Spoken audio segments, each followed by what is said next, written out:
So it's a 3 hours lecture, one whole semester. We will be studying hydrodynamics. The course's name is Hydrodynamics and Elasticity. But the elasticity is redundant. Okay? It's not the part of the course. They could not change it. So we will be studying only hydrodynamics. Although I don't know what is the connection between hydrodynamics and elasticity. So they cannot go together as well. Fine. So to study this course, you should have some prerequisite knowledge. If you don't have, it's fine. We'll go through everything. But I need to understand how much you already understand. Have you learned vector calculus? Doing a course on electronics, yes. No, wait. Vector calculus. Yeah, we did. Okay. Vector calculus, like divergence, curl, gradient, the integrations, etc. Stokes, things like that. Yeah, Stokes theorem, and that's all. And Newtonian dynamics, But what I say that? classical mechanics, Yeah. mechanics basically, Yeah. and thermodynamics. No, we No? learn We are this studying, semester. We learn it this this semester. semester. Okay, so no thermodynamics. So I have to teach, huh? Fine, so we'll go through everything. Whenever thermodynamics comes, we will study that alongside, okay? Sure. I will also learn, okay.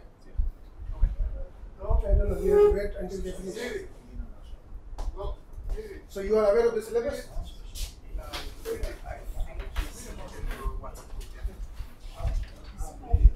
Okay. Is it working? Is it working? Next time.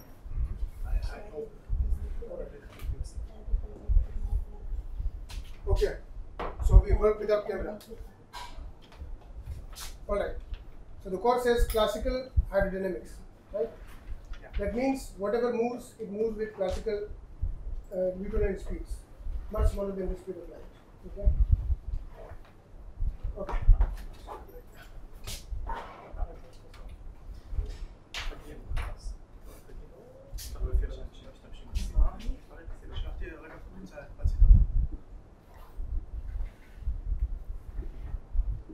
You cannot read it?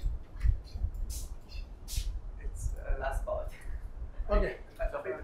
My writing is not very good, but we will work out. Okay.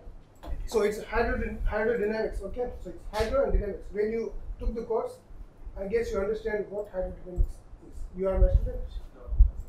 You want to talk? Yeah. Come in, sir. Join us. Okay. So it's hydro and dynamics. So at least you should have an idea what the course is about. Let me know what is dynamics. Like movement particles, interaction things. Dynamics is branch of physics, right? It's like whatever nature has assigned the rules to the systems that evolve dynamically, we find out those rules. Okay? That is dynamics in summary. Okay? Dynamics. Okay. Okay? But why do you need laptops? What do you need laptops for? Summarize the lecture. You don't have notebook? Okay. No wonder it's very advanced. I'm still old school guy, so I work on board and write things like that. Okay. Anyway, so dynamics is the branch of physics where we study the dynamic evolution of systems. Okay. You don't need to write all these that much because I will anyway give you notes. It's better you understand things. Okay? And ask me whatever you don't understand. Each and every point. Okay? There are many types of dynamics. Give me examples. Classical mechanics. Classical or mechanics or dynamics is same. Classical mechanics. In classical mechanics, we study the rules that nature has assigned to classical systems like balls, stones, planets, stars. Okay?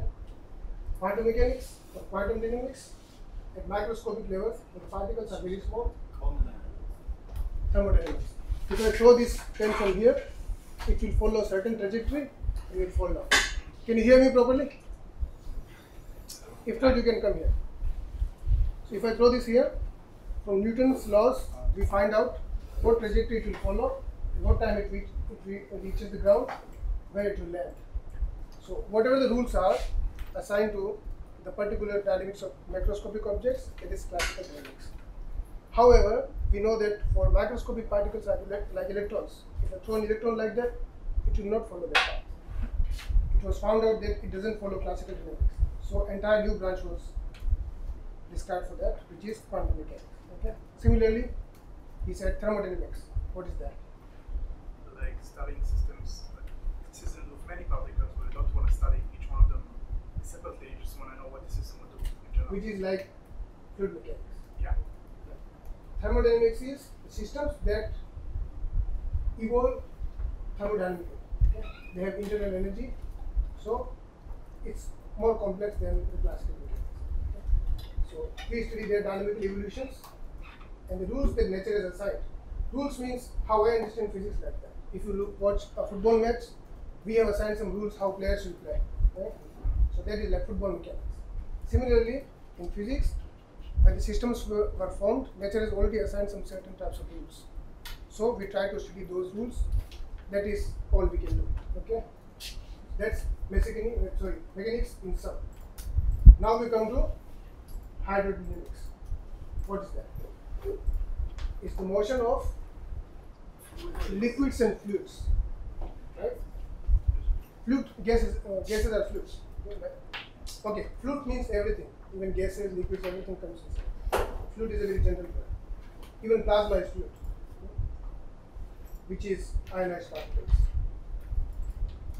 So this brings us to what is fluid. You should have an intuitive understanding of almost everything. I mean, you don't want to look at it as individual particles. That will get you nowhere. You want to look at it like a thing that's 3D that moves and affects itself. Okay, we want to have some better idea. You are close, but it's not actually what says fluids. Fluid doesn't have one particle, right? It has many particles. How many are there? So that we can. Large enough now. Okay. Too much to follow. How large enough? Huh? Too much to follow after all the degrees of freedom in the system. So you can only look at the collective behavior. Okay. If I reach the top of the mountain and throw 1,000 stones, is it a fluid? No. But you cannot follow each I other. forgot the number. That's not how we define it. One molecule of water. A molecule of water. One molecule. So Is it? no, that's particle, right? One molecule is a particle. It's a quantum particle. But if you throw 1,000 stones off a mountain, they don't interact with each other. Each one of them is like They a do? separate thing. They do interact. When you throw it together from a like cannonball, cannon something, they do interact. They collide with each other. Sure, but after that you can ignore and look at just one at a time. When you have fluids, you can't do that. You can't just look at one particle. Okay. This is not how you see. You can. Who says you cannot? Maybe after 100 years, people will have that kind of microscopic machines. You can.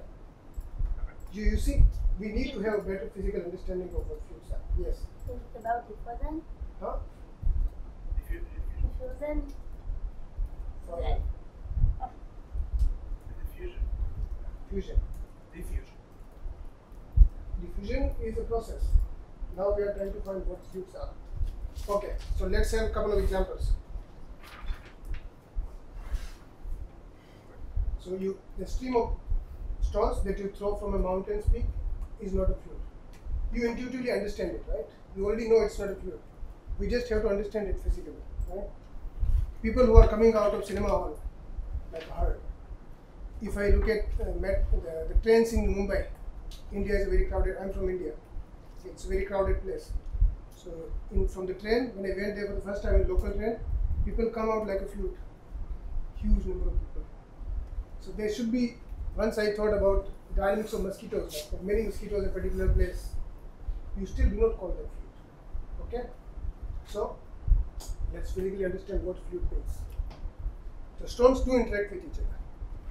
Even if you throw three stones, they do interact with each other. You send 3,000 stones, they do interact. Even if you throw the fluids with Avogadro number, there is a possibility that it is not a fluid. So how to decide? Okay. So when the particles are moving randomly interacting with each other, there is characteristic distance which we call mean free path.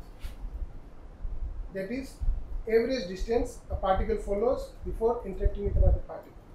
Okay, that is what we call mean free path, lambda. Okay, What's the name? Yeah. mean free path.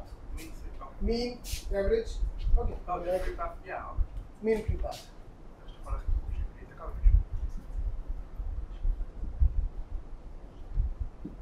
I'm teaching after 13 years, so touching the board after such a long time. But the writing is improved. Oh, okay, you'll understand that. So, mean free path is the average distance a particle follows before interacting with another particle. Okay? The middle is 3. What is 3? 3. Free. It is F. Free. Ah, 3.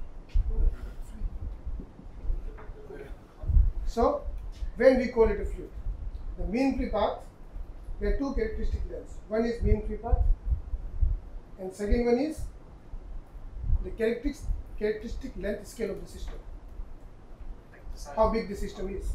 Like water in a bucket. So the characteristic length scale is, let's say, 20 centimeters. Okay, bucket is 20 centimeters wide apart, and the mean free path is molecules are interacting with each other. That is roughly 10 to the minus 7 meters. It's smaller than micrometer. Okay, so the requirement is if the characteristic length is L and mean free path is lambda, the lambda has to be much smaller than L. Okay, now we have a definition. Now we understand what a fluid is. Okay, yes. Does it work for like small amount of particles? Small. Amount of particles. If you have like 5 particles, does it work for it? You don't really have a mean amount. If there are 5 particles, okay, then the problem is you can still call it a fluid, but there is another problem. It's a very good question. Okay, if there are 5 particles, you put in a system, okay, they interact with each other and follow this condition. Wavelength is much, this mean free path is much smaller than that. But what will happen next moment? System doesn't keep 1, 2, 3, 4, 5. But the particles are free. They are moving, right? So immediately they go apart. The mean free path increases. So they lose their identity of fluids very quickly. Okay. Now you can ask another question. What if you trap them in a box? Okay. In that case, they follow statistical dynamics, so statistical mechanics, where you study their dynamics in probabilistic manner. Okay. They still interact with each other, transfer momentum and energy with each other, so they do follow statistical dynamics. However, they are still not a fluid because they are not continuous. Once you set them free, the fluid approximation breaks down, right? In the beginning, at t equals 0, they were very close to each other. After a few seconds, they will be far apart. So mean free path increases. So this is why you don't call them fluid. Okay? It's not a stable fluid. It's very unstable fluid. It's like a raindrop that falls on the ground. It's like a raindrop that falls on the ground, splashes around. Really? You mean raindrops? Yes. When raindrop is falling, it is a fluid. Okay? After it breaks. After it breaks, so when it breaks into, let's say, 20 small parts, okay, 20, 50. Each one of the parts, there are Avogadro number of molecules. So each point is still a fluid, okay, until you break them apart. Now, what is the example where you still have Avogadro number of particles, means huge number of particles, still they are not a fluid. Solid. A solid. Solid, they are not interacting. So there is no concept of mean free path. Solid, you don't even study them because the mean free path doesn't exist for solids, right? They are not interacting. Yes, they are not. They are vibrating, it's fine. They are not moving. So this is why, but here's another example. Of things that have all of these boxes that aren't fluids. Huh? Of things that have all of these boxes ticked but upside down fluids. I cannot hear it. Okay, no, I just. So there was another example of that.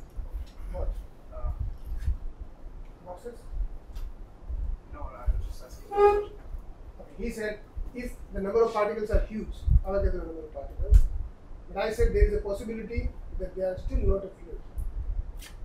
Example is very tenuous interstellar medium.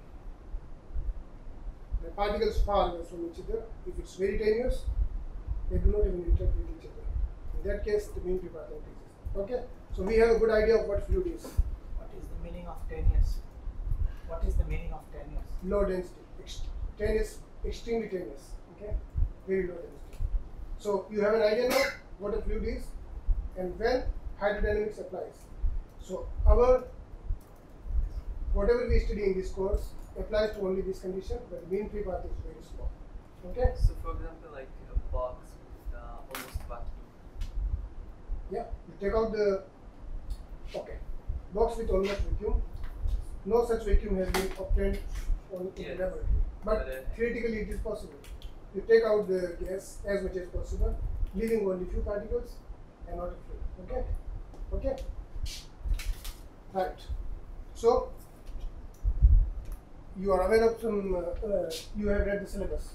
Yeah. We have it in the WhatsApp program. Okay. So in the syllabus, I have which syllabus you have? The current one or the last one that you uploaded previously? You can look for yourself. It says ideal fluids, Euler's equation, Bernoulli equation, Navier-Stokes. No, I've written some name of books down there. I only have this. I only have the child of Okay. No. Okay. Okay. You only have this. Okay. Maybe I will upload. We have some books. I will just tell you now, but I will upload in the evening so you can write later. Okay. So what books you have to follow to study the course? It is Landau and Lipschitz, Fluid Mechanics. This is a Bible of fluid dynamics. If you're not aware, I can mention the right. So we'll mainly follow 4 books. Okay.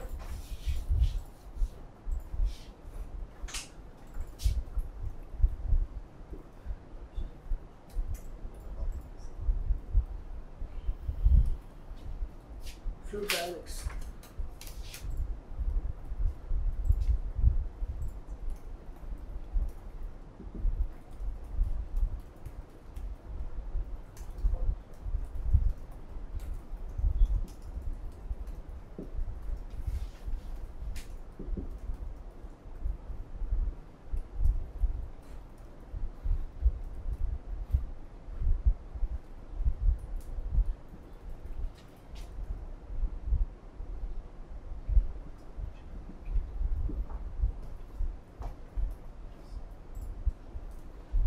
I have taught on blackboard with a chalk so far.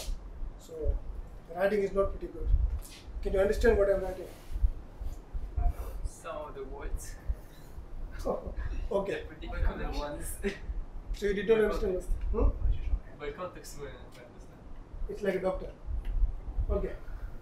It is Landau. Okay. So let's Landau. You see this, right? And Lipschitz. This is F. Okay. So if you don't understand it, just but I think in 2-3 hours my hand will be accustomed to this new kind of power. This is the basic book that will follow. Most of the things that I teach, roughly 90% of that will come from this book. Okay. It's very good. People are afraid of this word, but it's very simple and very nice book that will follow. Second book is Physical Hydrodynamics by E.T.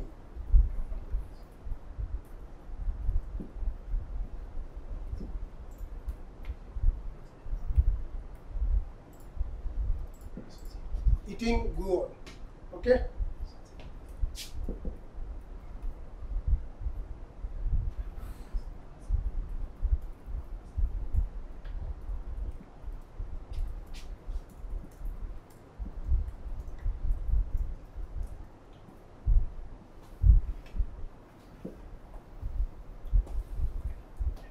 So 18 E-T-I-N-N-E.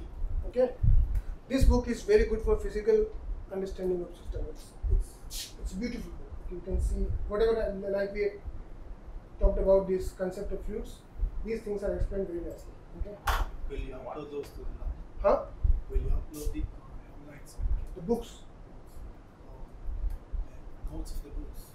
I'll upload my notes. Oh, your notes are online? I will put after the lecture. I will put my notes so that you can see them. Okay. What's the name? Team what? Etienne? 18 GUI Guon.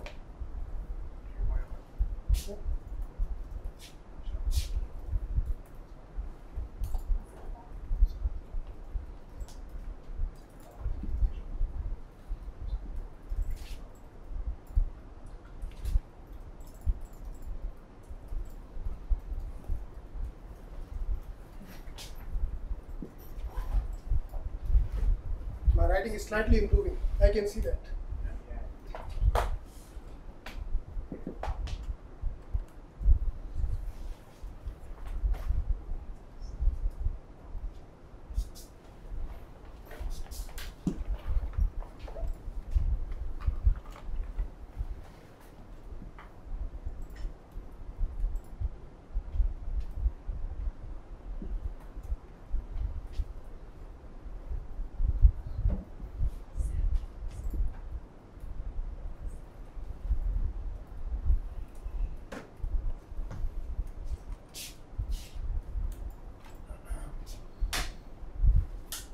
This is the third book, but this we will mostly use in the second half of the course, where we study some of the astrophysics and also like shock waves, etc., which are given in the class.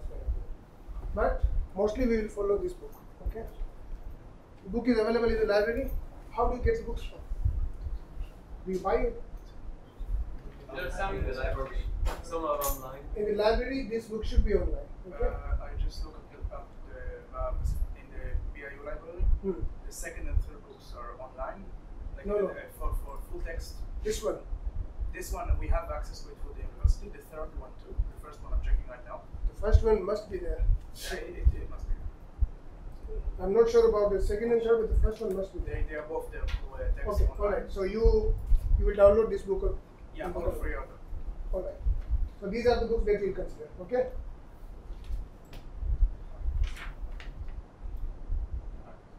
All right. Next part. We understood what a fluid is. Now there comes what is ideal fluid. I remove that. Have you heard of ideal fluids? Ideal. Ideal. Ideal. Yeah. Yeah. Like ideal gas law. Ideal gas. You know ideal gas. Frictionless. Frictionless Interactionless and sizeless. Ideal gas is interactionless and sizeless. Yes. But the ideal fluids go a little beyond, okay? The basic concepts. There is no dissipation in the fluid. You see, when water is filled in the bucket, it is still. You take a stick, stir it, what do you see? The water does nasty things, okay? It's turbulent. So turbulent is a dissipative process. Okay?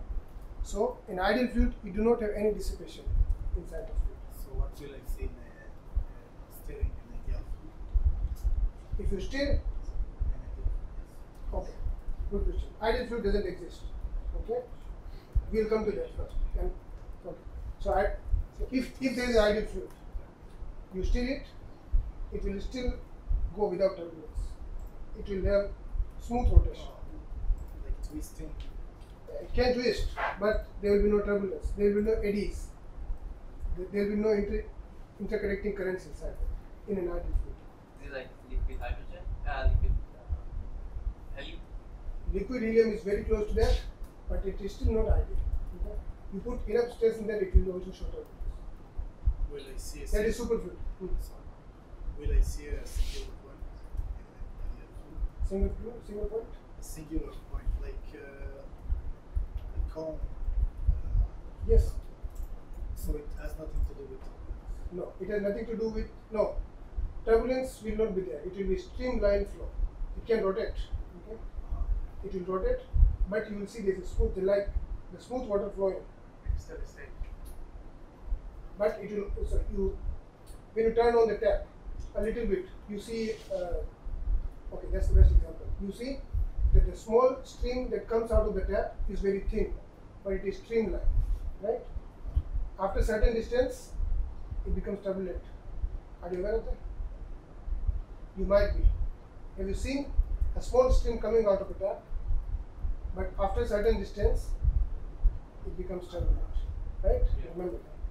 So before that it is streamlined flow, after that it is turbulent.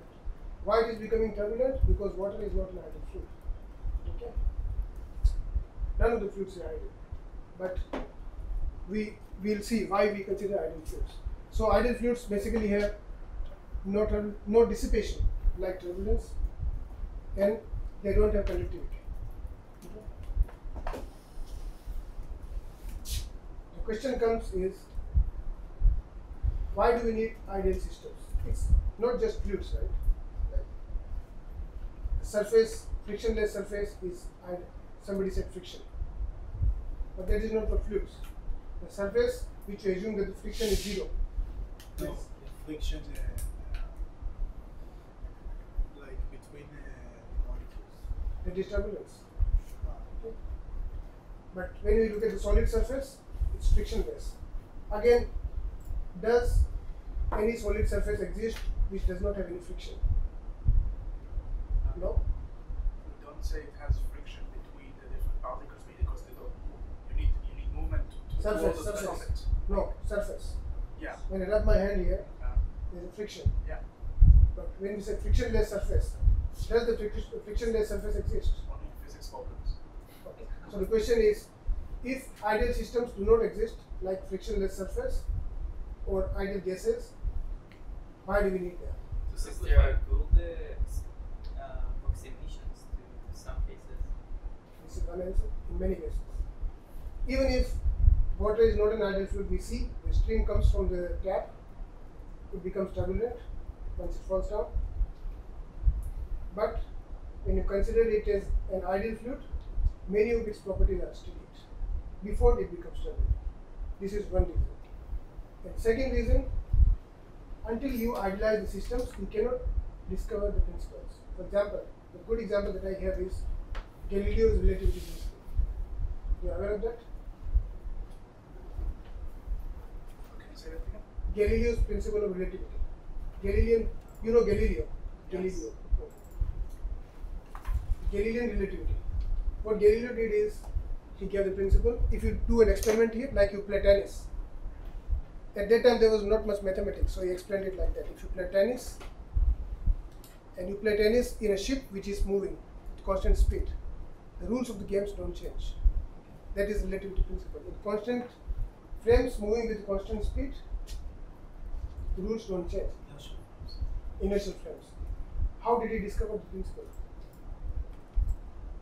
He imagined that there is a frictionless surface on which something is sliding, and then he imagined that in the frictionless surface, if there is no velocity change, then you can idealize the system in the moving frame as well. Okay? So this is how he idealized the system and reduced the principle of relativity. That is not Einstein's principle of relativity, that is the modern version of that.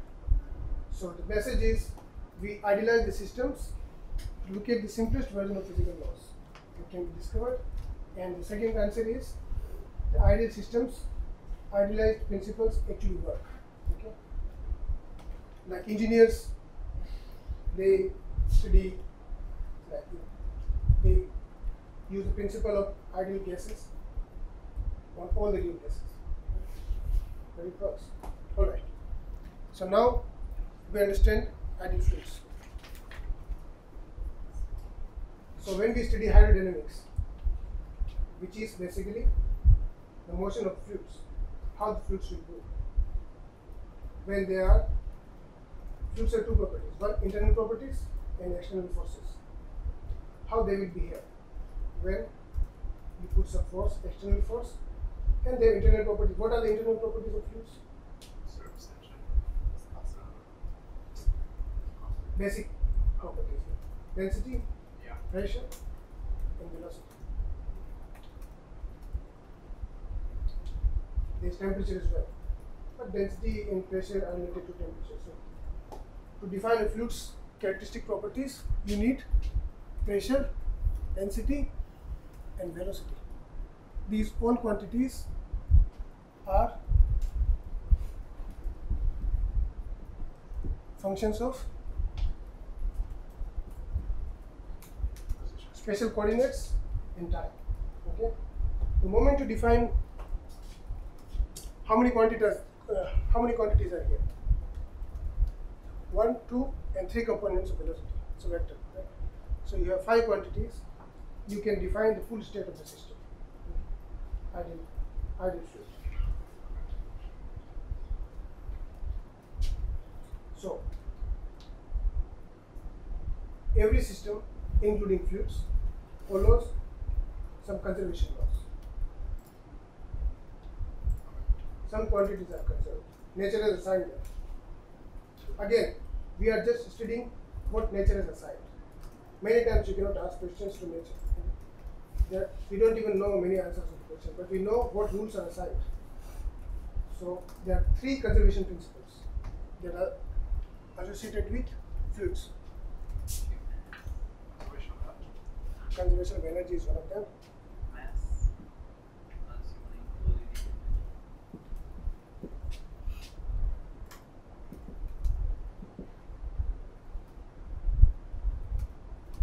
Okay. Energy comes later. First principle is conservation of mass. Yeah, this one included in energy. It's more like What? relativistic. If you want to include it in energy, like the conservation of mass. We'll come to that. We'll come to that.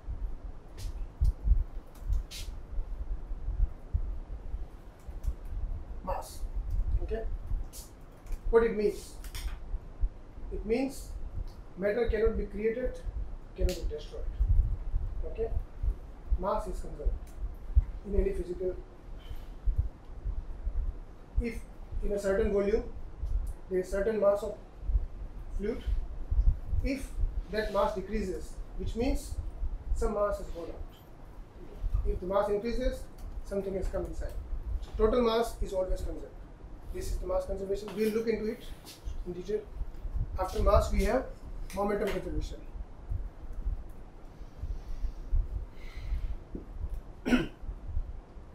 Momentum is another quantity which is related to It's the sum of the masses multiplied by the velocity. mass into velocity in the Newtonian way.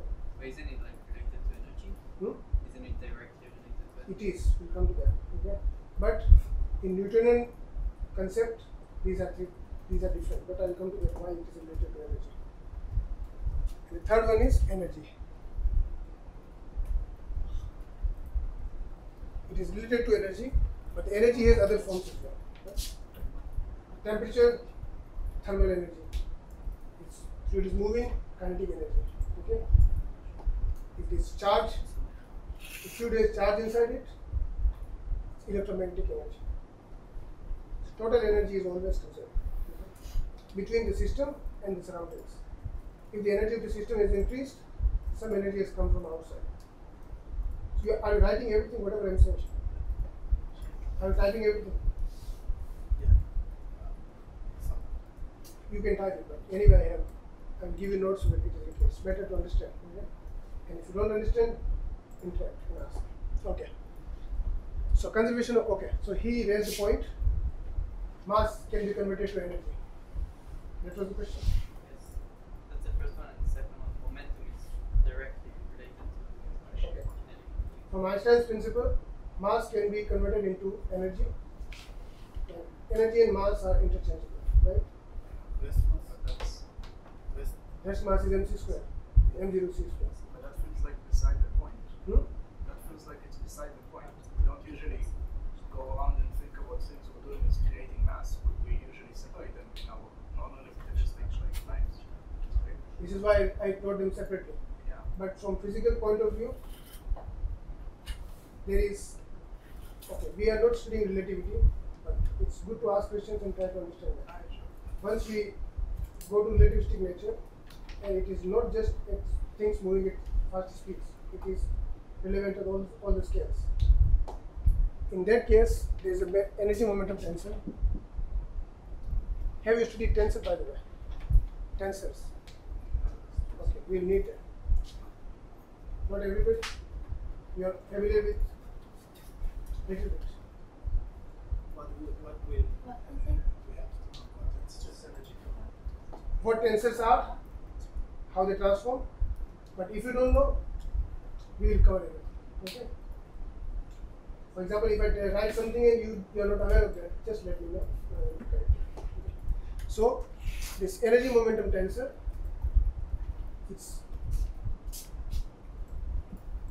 this is called covariant derivative of energy momentum tensor, which is 0.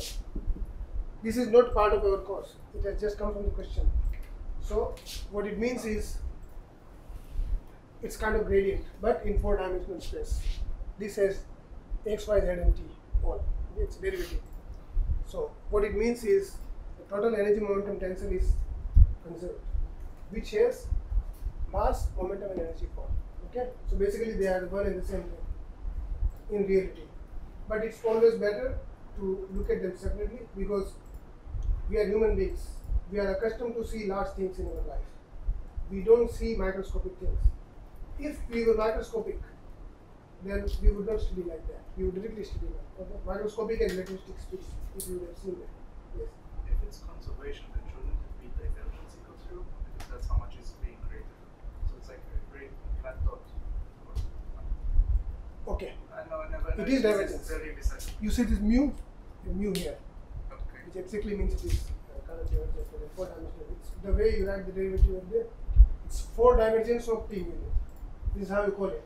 So that But you do not write dot when you deal with tensors. Okay, but this is actually 4 divergence. You're right. Okay. Okay. 4 divergence means x, y, z in time. But we don't need to study that. But basically everything is one and the same. Once you go with that, energy momentum tensor is.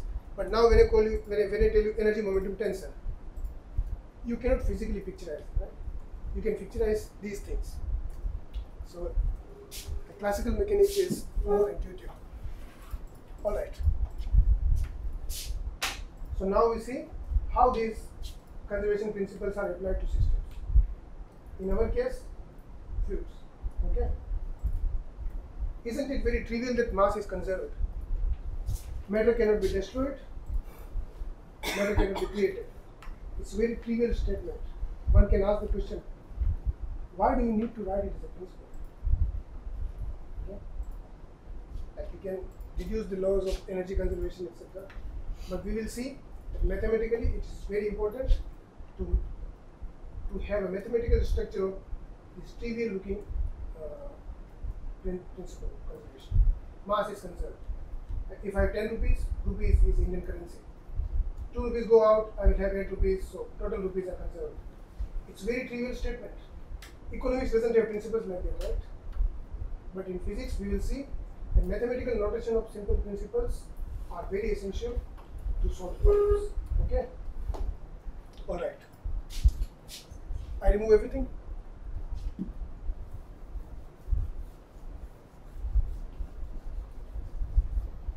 Rather than mass conservation, we call it matter conservation. Yes. If I observe the system from the perspective of mass conservation, will I get new information about the system that the energy conservation will not give me? Yes. You will. That's what we will see in the course. Okay? That by second or third lecture, you will understand. Okay? How important is the first principle? If we do not have mass conservation principle, we cannot solve the problem. Okay. Okay. So first conservation principle is, it's called continuity equation.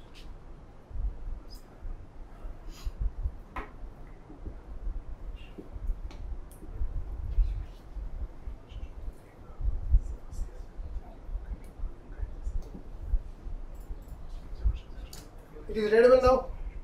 Can you read it? What is the first word? Huh? Yes. Mental. Yeah, that's it. We get it. I never touch these sliding continuity. Continuity. Okay. Traditionally, it is called continuity principle, which is basically mass conservation principle. Now, from here, we will need some kind of differential calculus. Okay. But we'll go very slowly. You are aware of divergence and curl and gradient. That will do. That I want. And we will be using many vector identities, like Stokes theorem, divergence theorem, directly. We will not derive that. But if somebody has problem, I can explain them at different times. Okay. So now the question that we are dealing with is, we understand it intuitively. For example, we understood what fluid is. He already told, everybody told that stones thrown from the peak of the mountain is not a fluid. But then we understood it mathematically. The mean free path has to be much smaller than the characteristic length scale of the system. Okay? So now we understand that how mathematical notations are important to clearly distinguish between fluids and where the fluid approximation is not applied. Similarly, we need to find the mathematical language with which we describe the conservation principles. Okay? First one is continuity equation. Suppose a river is flowing. Okay? Some fluid motion is taking place. Okay? And I want to find out how the mass conservation principle is deduced mathematically here. Let's take an arbitrary volume here inside the moving fluid. Okay? Matter is constantly coming in the fluid and going outside the fluid. Sorry, the volume. The volume is in front of me. I draw a volume in front of me, three-dimensional. The flowing matter is going inside and coming out. Okay? For the conservation of mass, all the matter that goes inside has to come out. Right? If this fluid has density rho, okay, density, which is mass of volume, the mass of the molecule divided by the volume at any given location. Okay? If it has density rho, and in a given time interval, dm over dt is the rate of change of mass. If mass conservation or matter conservation is not applied, the total matter change, the change of matter will be non-zero. Okay? This is what we need to find. So in integral form, how we write mass?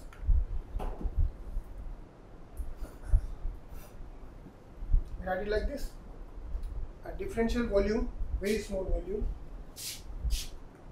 This is basically coming from this. Okay? Mass is density term volume. Okay? And how do you write total mass of a certain volume? You integrate. Let's write volume as V0, okay? Because we will be using small v or v for velocity. Okay? That's V0.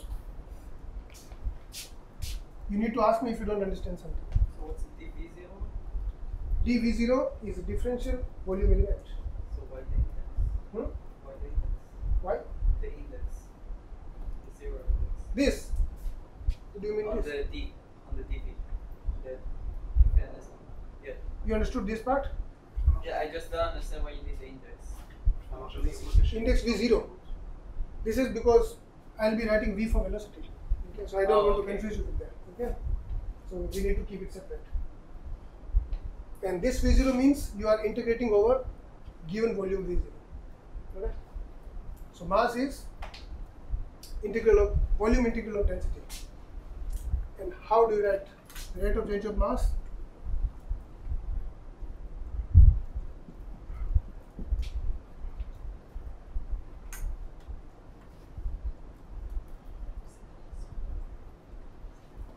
Okay, what it means? Rate of change of mass in a given volume because of whatever. Okay, because of for any process which is taking out the matter or putting matter inside. Now, this rate of change of mass, yes, the rate of change of mass, which is the mass which is going out of the volume. Now, how the mass is going out? If the matter is flowing, assume there is a differential area element here, df. Okay, on this volume, we put a small area element. From this element, a small mass is coming out. because it is flowing. Our volume is constant. Then how much mass is coming out of that?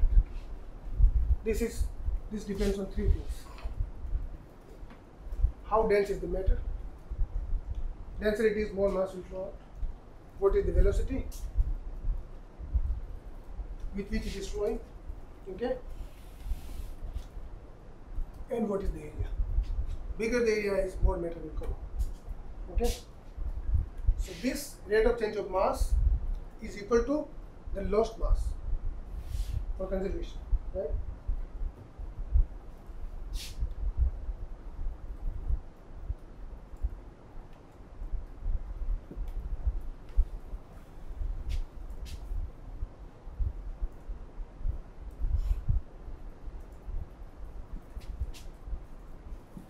Mass lost from an area element df.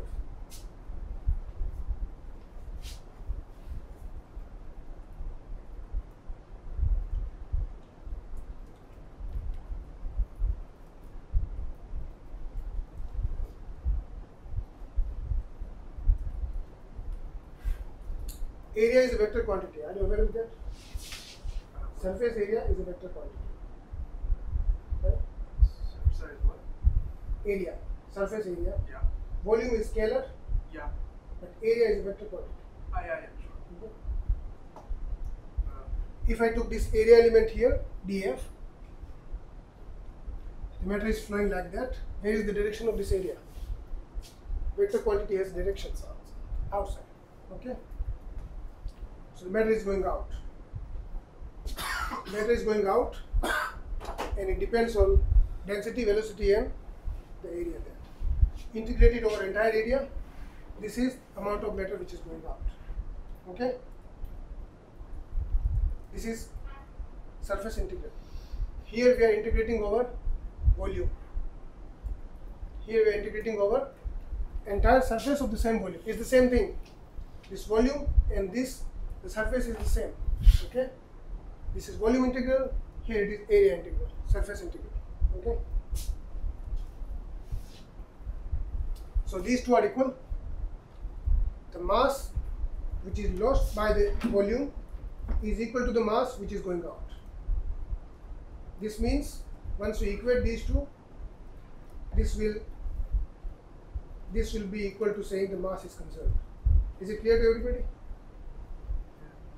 Okay. You need to ask if you are not understanding everything. Okay. Things should be pretty clear. We'll stop. We'll explain everything. We'll go very slow. Otherwise, if you don't understand first principle, whole course will be lost. You will not understand anything else. Fluid dynamics is a course where the physical intuition is very important. It's very special course. You can study quantum mechanics. You need physical intuition everywhere. Okay, even thermodynamics. But in fluid dynamics, it is must. You should have a picture of what is going on. Okay? This is why I like to give many examples. Have a physical picture of systems. All right. So the mass lost by the system, the change of the mass in the volume is equal to the mass lost by the system. Okay. So the equation 1 and equation 2, they are equal. So I write the equal as equal to the right hand side. Now I think I am writing a little better. I can feel a bit comfortable with that.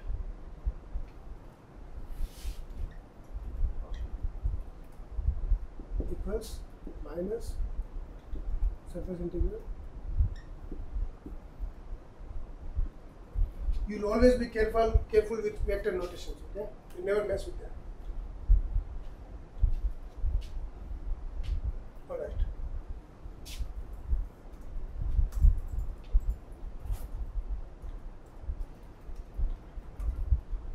Okay, there is a divergence theorem. Aware with that? Studied vector calculus. Area element can be converted into volume integral because this side we have volume. Okay. So using divergence theorem, we can convert the right hand side like that. Minus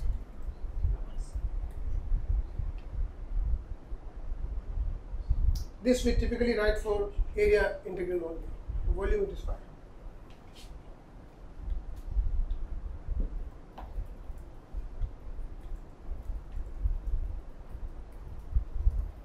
this is equal.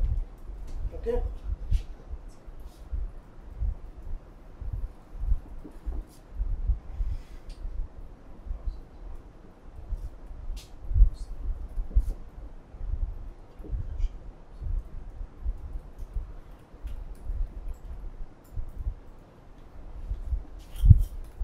This is the theorem. You might have seen this in previous courses. Okay. So what we did, we just converted the area integral into volume integral. So now the integrals are same both sides. We take this to left side.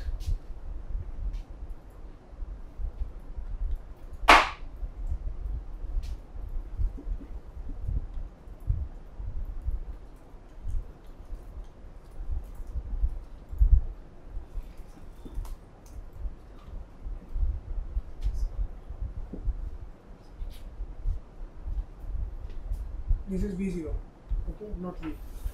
Okay, be careful.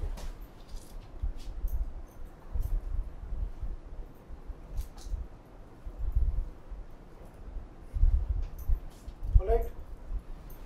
Now you are aware that you can take the t dt inside the integral.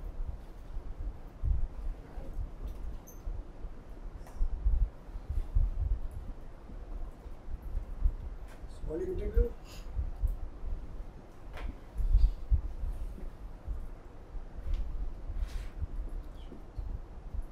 The expression you're writing equals 0, right? What? Because you had one integral equals minus another integral, so you just moved it to the other side, so you have one plus another equals 0, right? Yes. Okay. I didn't see that. Right, okay.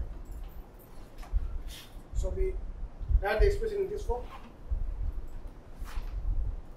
Do you understand this transition from here to here? I took this d dt inside the integral. Okay, but you see it has become partial. How has it become partial? Okay, the question is, in what condition you can take d dt inside the integral? Absolute Huh? Huh? Okay, can you always do this? when they're equally converged. I don't understand this. It's too complicated mathematics. What physicists are not mathematicians? Huh? What physicists are not mathematicians? It's We know. physical. There's no coupling between space and time yet. Well, it's an extension. Oh, it's just that d over the t equals partial d over the t because what is it? There's no explicit time in this. Dependence of time. Dependence on time of what? This is time dependence, right? System is changing with time. System is changing with space. Everything is changing. Yeah, but we're talking about Always not dependent. Huh? Always not dependent on time. the volume. Always depend on time. We have derivative. Volumes. There's a beautiful physical insight here. Okay. I think you are writing the partial here because rho also depends on x, y, and z. So you Say it again. you write the partial here because rho also depends on x, y, and z. Right. Right. But then, can you always take it inside the integral like that? The volume. That's the second question. You cannot always take, okay? What condition you can take inside? There is a theorem. It's a Reynolds theorem. Reynolds transfer theorem, okay? We don't need to study that, but for physical insight it is important. I remove this, or this can be kept. Okay. This part.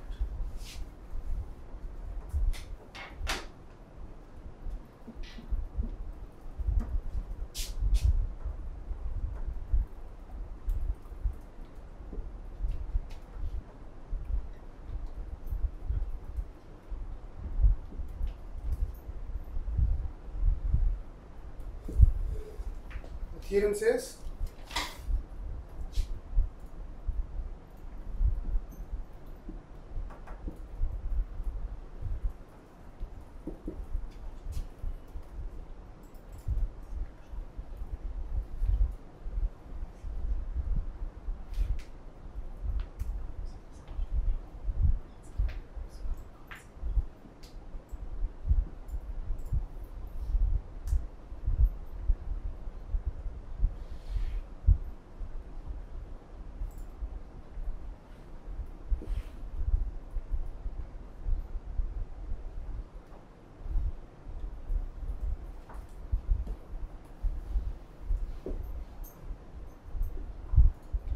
n cap.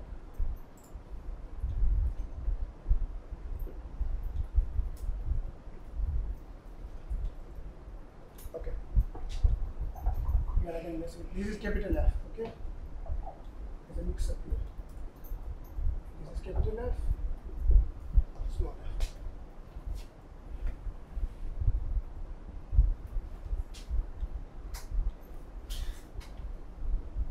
So this is the general principle, mathematically speaking.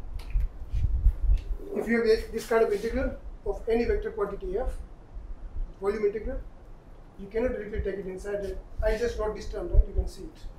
It's just first term. Second term is not there. What is the second term?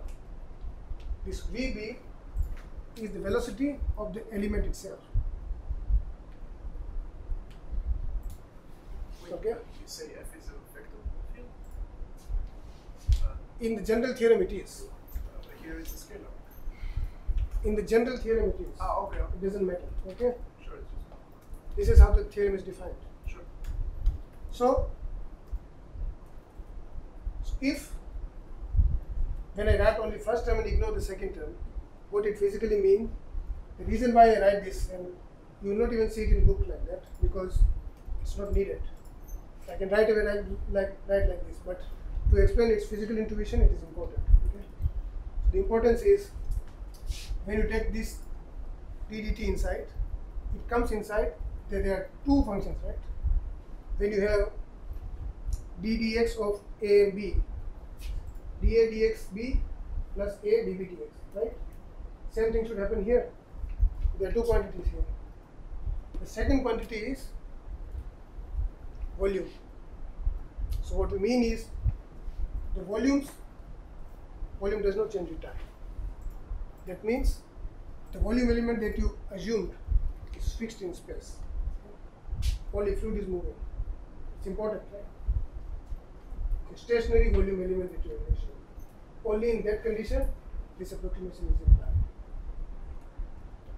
How does the second element mean the word? Huh? How does the second thing in the summation mean? Describe to us when the volume is moving. But you have this Vb. Vb is the speed with which the volume element is moving. Like the boundary of the volume? Yes. The entire volume element is not fixed. It is propagating with the fluid or in any direction. It's like the f dot or something. Huh? Yeah, okay, so sure. If you put Vb equals 0, stationary volume, only then you can consider this term. Okay. So you will not have this in the book, but to have physical understanding of the stationary volume element, you should keep in mind. So it is not trivial that you can directly take it inside. Okay, there is a condition involved for that. Okay. So this is true for every volume, every non-zero volume. This side is 0. Total is 0. So it has two quantities.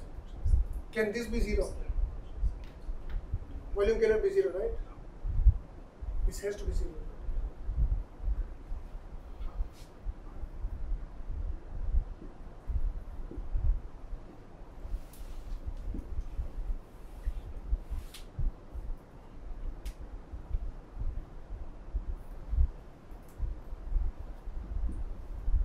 This is continuity principle of continuity.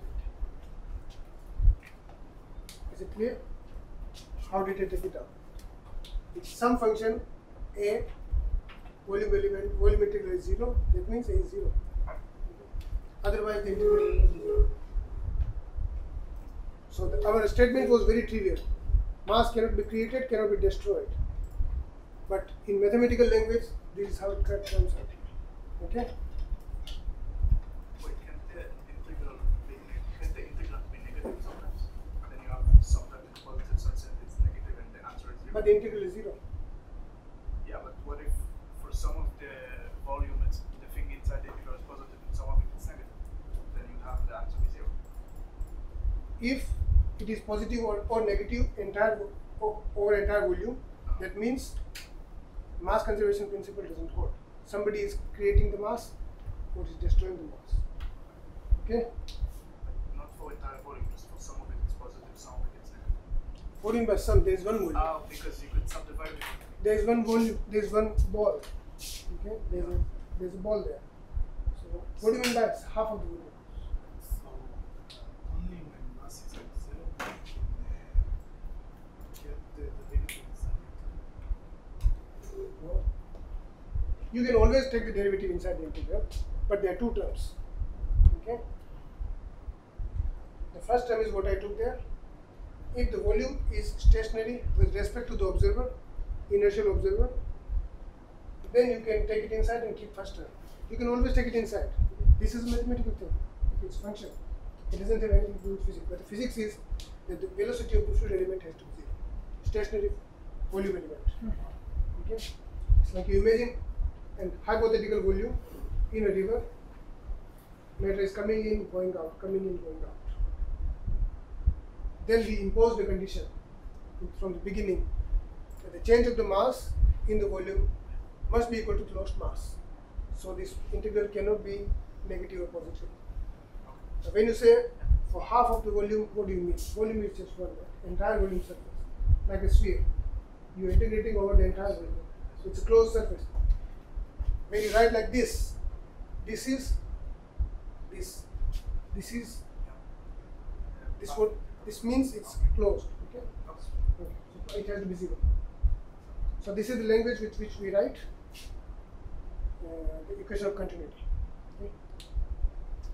For a fixed density, suppose density is constant. Now we will understand its physical meaning. It has many beautiful insights. But it's very important to have a mathematical language. Okay? Otherwise, you cannot grasp the entire meaning of this.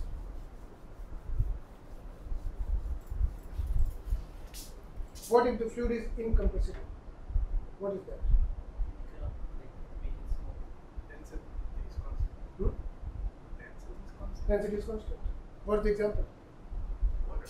Water. Air? Air can be compressed. Okay?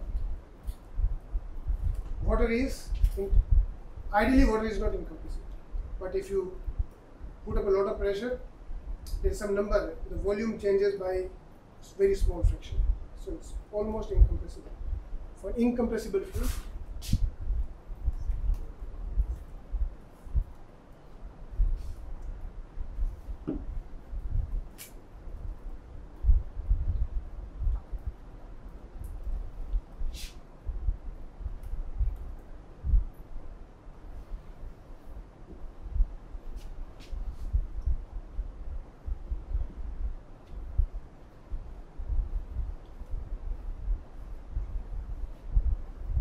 rho equals to constant. Okay, density does not change.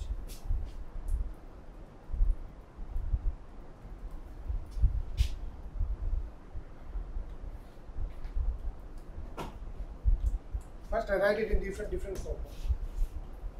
There is one more form.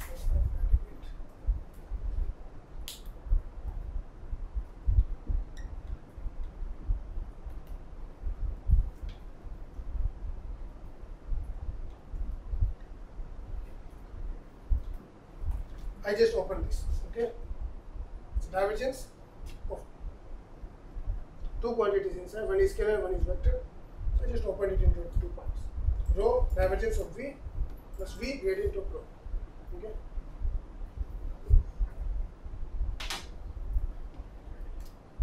So how we deduce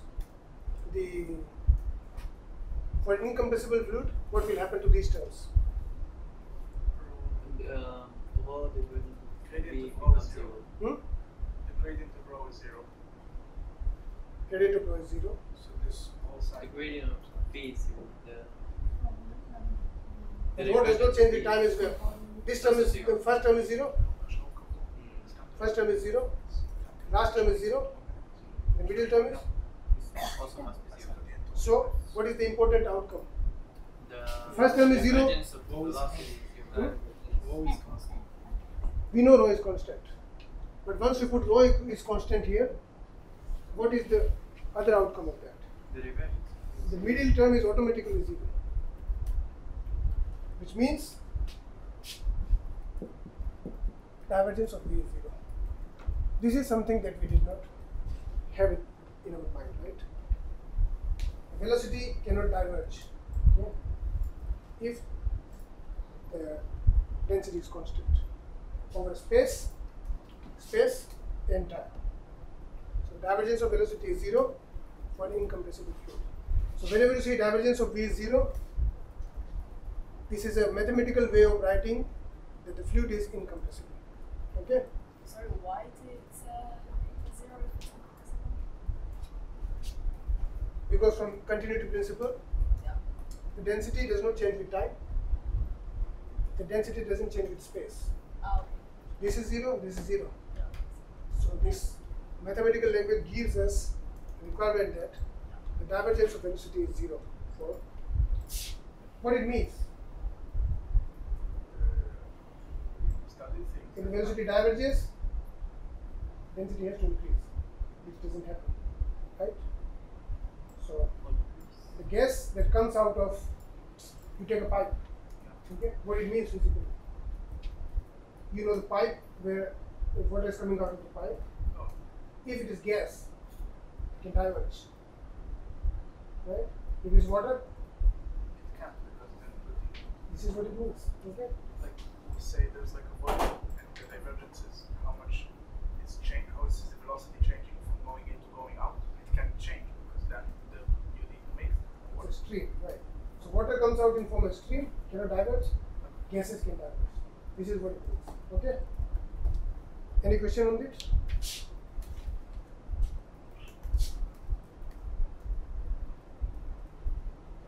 Alright. But there are more applications to this.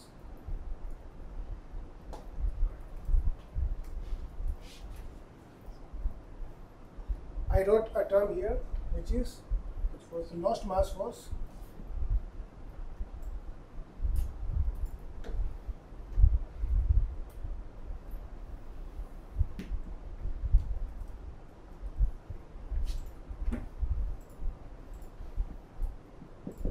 remember this? This is how we started. I just wiped it out. So this integral, what it says? It says that for constant density matter with constant density, for example, just we are seeing an understanding of that. This velocity and area equals to constant. Okay? The rate of change of mass flowing. Now, this was for closed surface. But suppose the surface is not closed.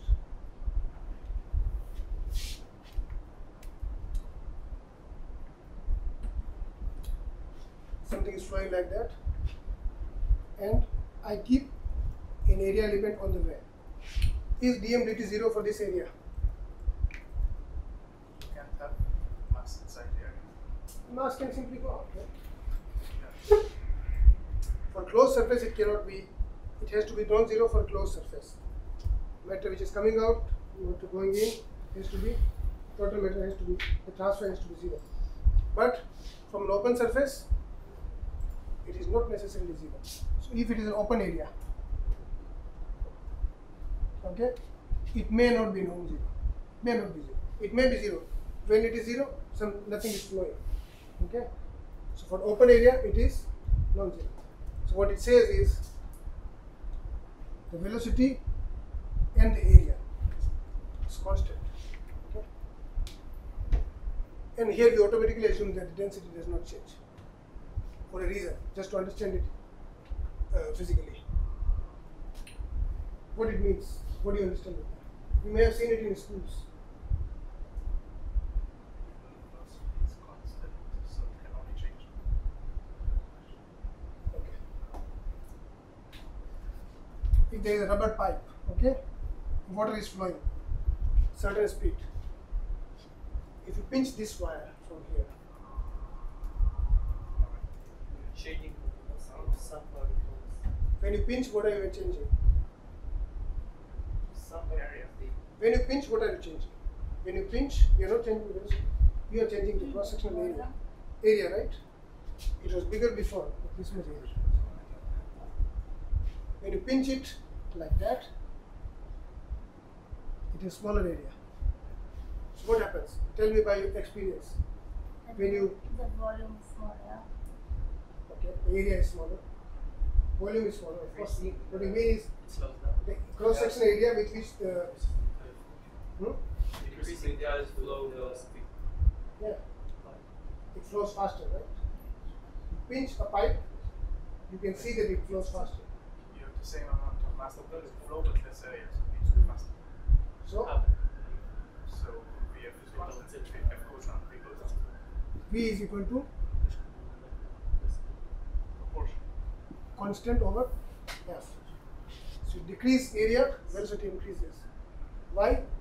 Because nature has told the matter to keep the matter constant. If it goes faster, it has to go from smaller space. The space is smaller, it has to go faster. What are other examples of that? It's called burglaries. You go to barber, barber sprays water on your hair. The nozzle is very narrow. Why it is narrow? So that the water comes out very fast.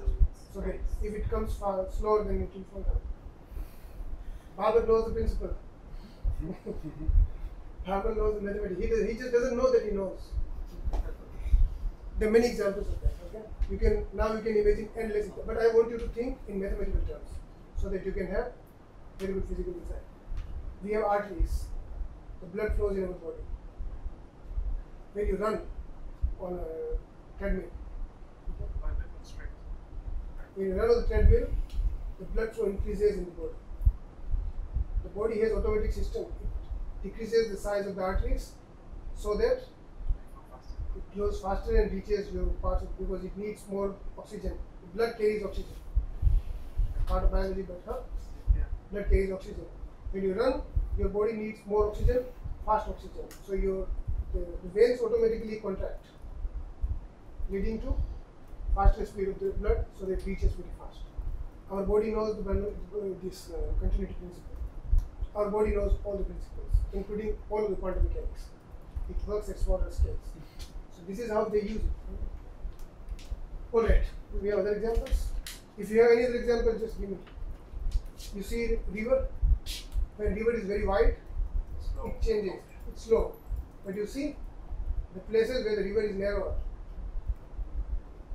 We don't really have lots of those here, but yeah, like like You have very thin rivers here. yeah, it's very pathetic, like stuff like this. I was going from Park Harcourt Yeah. somewhere. The Google map is showing me go across the river. I can't find the river. Google shows it is near me, but I can see. I asked somebody where is the river because we were going for barbecue someplace. Then somebody told me this is the river. So we don't call it river. Anyway, still it's a river. In India we have huge rivers. So you don't see it, this is why you don't have intuition of that. But you have the intuition of many types of water flows, but you know it intuitively. And whenever it has smaller space to flow, it flows faster. Now, although principle is derived only for fluid dynamics, it works even with the systems which are not fluids. It's like how you have a garden pipe and you pinch Garden hose. Garden hose. Yeah. Written many examples in the notes. You have garden pipe. You put the finger on that, and best example. Like if the construction is taking place at your home, you have to spray the walls. You just put the finger. What are you doing? Giving a very small area. So the speed increases, reaches the walls. Anyway, it's the same thing. Okay. Last thing I want to tell in this section is that although we derived the principles for fluids, in the beginning of the lecture, we talked about many systems which are not fluids, like stones which are being thrown, right? There is no clear boundary. There is no written boundary that after this, fluid start, before this, the fluid is not there. Okay? The mean free part should be much smaller than the typical length scale of the system. It is our intuitive understanding. But there is no clear boundary. In the cinema hall, you can observe it. Once the movie is over, you're sitting on the seat and you see people are going out. So when they reach at the doors where the exit is there, you see they are moving faster. Same thing. And that's not fluid. Still they have some interaction with each other, they are just passing by. There's non-touching interaction, the electromagnetic interaction between charged particles. So they somehow create this kind of fluid pattern. That's not a fluid.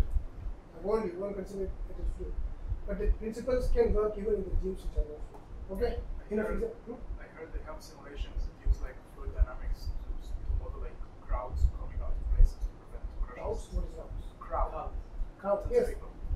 I thought about it in my PhD. If I reduce this velocity of mosquitoes in a system with many mosquitoes, they are actually seeing each other and diverting. It's my belief, if you find their dynamics, they are not a fluid, okay? Because they break the assumption. However, the velocity distribution if you find, that will still turn out to be Maxwellian. And that's what I described as fluids. Yes, that's right. Interesting. It is my belief. Somebody can do the research and find out. People have done that for people. They said people coming out, right? So it can be applied. The only thing is it can break there, but for water it will never break because it is fluid that you want. All right. Any more questions on that?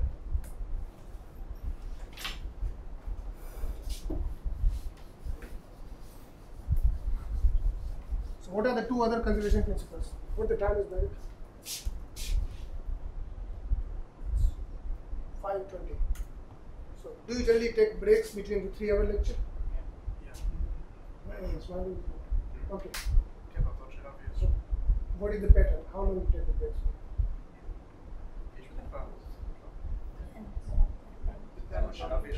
Depends on you. 1 minute. It doesn't depend on me. It depends on how tired you are. Okay, we will take a small break.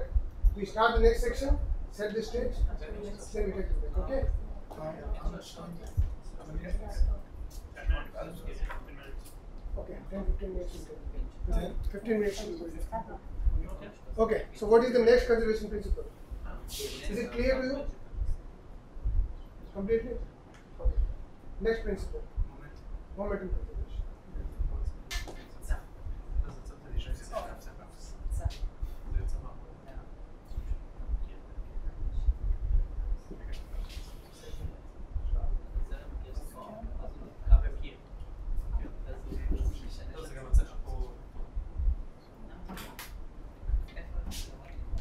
Momentum remains conserved.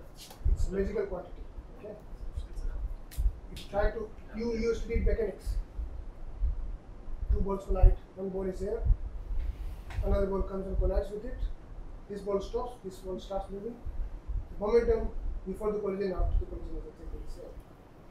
Fluids are a bit more complicated. As you see, many particles interacting with each other.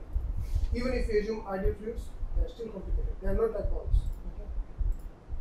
Millions and millions, trillions of balls. But still, the principle of momentum conservation does not apply. When you stir like a cup of water, it stops eventually. You have like momentum, it stops. That happens for everything. Huh? We are not quick in this. There's dissipation. So if This is why at the beginning I said we are dealing with ideal fluids. So ideal fluids will stir forever. Stir like in a cup. You stir in a cup, They will start circulating. They won't stop. There is a theorem we'll learn about it, conservation of circulation. We'll cover that point there. So, the momentum conservation works very well for fluids as well, no matter how complicated they are.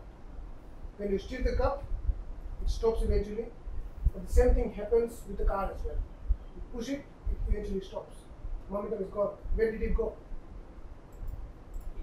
Into friction. Dissipation. There's no dissipation. You push the car in India, in South Indian movies, the hero is very thin. He kicks the cars and cars keep on flying. He can break all the principles. But in reality, the dissipation breaks these patterns. Okay. So momentum conservation. We're talking about angular momentum. Linear momentum. But we'll talk about angular momentum when we speak circulation. Okay? Angular momentum is also conserved. It is also conserved in fluids. Until moment conservation, what it means? Momentum is not conserved. What it means is, if you do not apply any external force, momentum remains conserved. You are aware of Newton's 3 laws. What is the first law? Inertia. Inertia. What is that? Something Something is is moving, it's gonna keep it moves. Momentum conservation. It's moving, it will have the same momentum until you apply external force. It's actually over there on the wall. It says, What? it's like a sticker. MV. Momentum Made conservation. right. Okay. Yes. Alright. I didn't notice that. Okay. So, momentum conservation means if you do not apply any external force, the momentum of the system remains constant. Okay? Basically Newton's law, which is F equals ma. This is true even for fluids. Okay? But we do not see it this way. Fluids, how we perceive force on fluids, it's not straightforward. Okay? So we have to develop entire different language of visualizing forces for fluids. Okay? And there we come with pressure. We haven't accounted with pressure yet. Now pressure comes in play. What is pressure?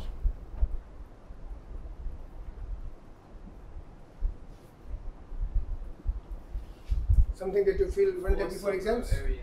Huh? Force of the area. Force is everywhere. Force per unit area. You have read about pressure in your schools. It's like force. Okay, so let's understand it like this. You have a box of gas filled with gas. Okay. Each gas particle is striking with the walls. What happens?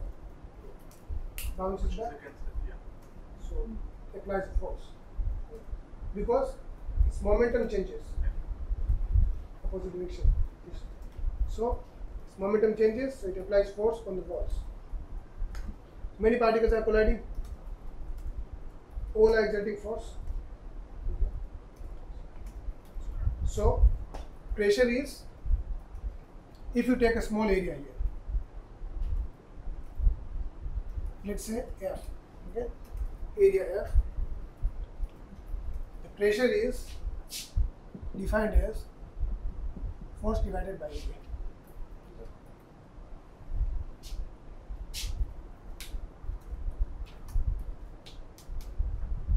You take a nail. You know what nail is? The one you, okay, the walls you hang things. If you take a nail, it has two sides. It is just a way to understand this. Why pressure is important. Why we need to define some force per unit area. Instead of defining it per particle, because that would be needed anyhow. But still, why per unit area? Why it is needed? You take a nail, it has two sides. One is sharp, other side is blunt. Right? Nail is like this. It is like this. And very sharp on this side. So if you The total contribution is larger if you're using the blunt side. That's it. If you put this side on the ground and hit with a hammer, it will not go inside, right? And if you do the other way around, it will go inside. The reason is you are applying the same force in both the cases. But area is much smaller here. Okay. Small area, force is constant, but pressure is very high in this case. You got the point? Even if it's not a fluid, doesn't matter. Force per unit area is still defined. So this is why area is important. What area you are applying the force on.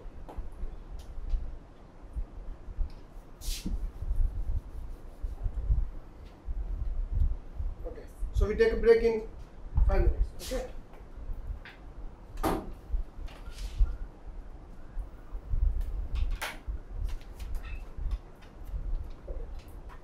If there is a closed surface, again, same example.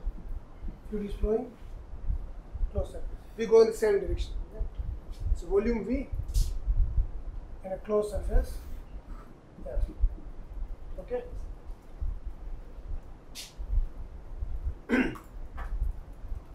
Particles are imposing force on that because particles are always colliding with this hypothetical area.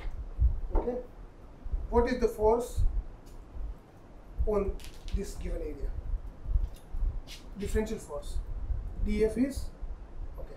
Now there are two F. The capital F is force, small f is the area. Okay. Maybe. I write a small area here.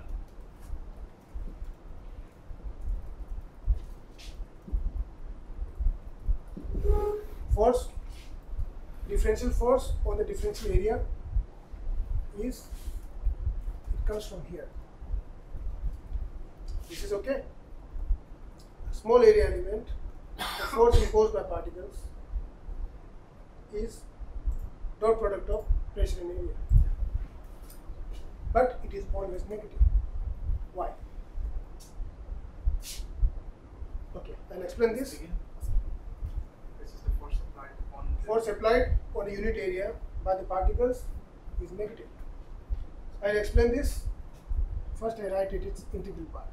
Total force. What is the total force of an enclosed area?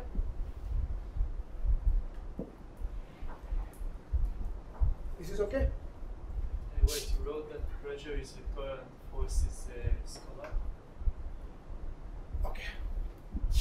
Problem here is pressure is a tensor. Pressure is a tensor, but we can treat it like a scalar. Okay.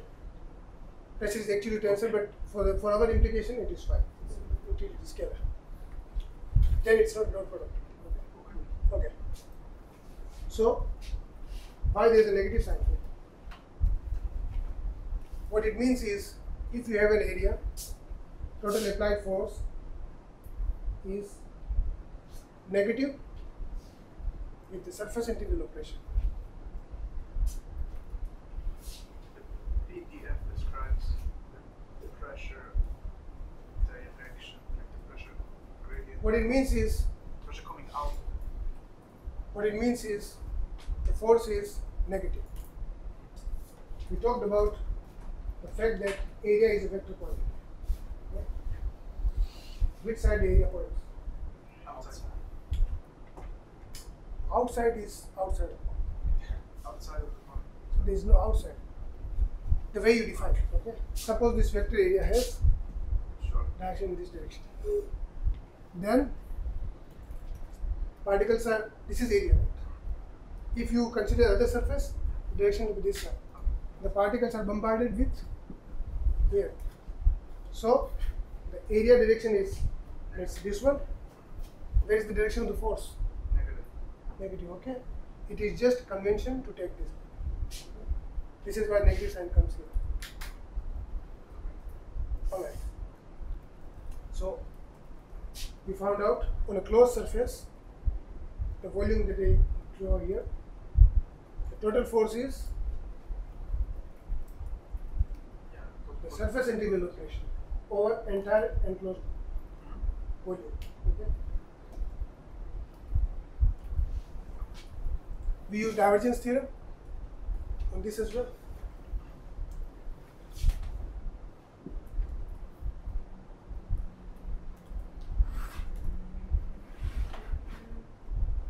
We use divergence theorem, but there is no divergence here because pressure is a scalar. Basically, pressure is tensor, but in our case it's a scalar, so it's a gradient.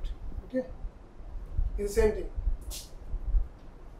This up to this point we understood it from the formula itself. It's integration of pressure over area. Here is gradient of pressure. No, this is not. Yes, this is volume. Okay. So what we did, we converted the surface integral into volume integral. What is that? It's total force on an enclosed area. Our same picture that we started in the continuity principle, same picture is going on for that as well.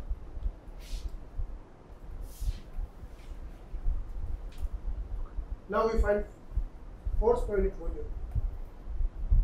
Why? Conventionally, in classical mechanics, force is mass into acceleration. It looks simple, but here we don't deal with mass into acceleration. Why? Because how do you define mass for a fluid? It's Take more fluid, more mass. density. Density.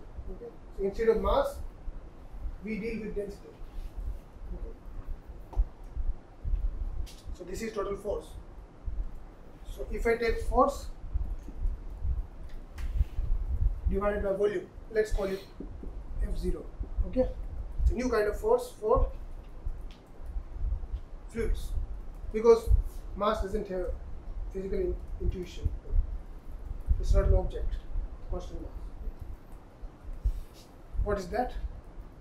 It is divided by volume, it is simply minus gradient of P.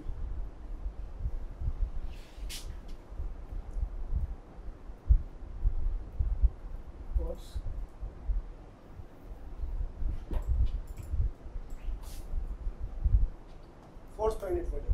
Okay? Force what? Per unit volume. Per minute? Per unit volume. Per unit. Any given volume, what is the force imposed by particles? Now we have a good understanding. It is just gradient of pressure. Take the gradient of pressure, put negative, there's the force in that enclosed surface. Okay? Okay. Now we come to Newton's law. Instead of ma,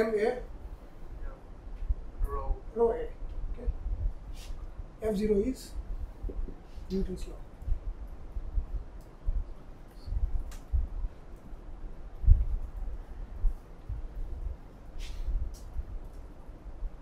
Rho a.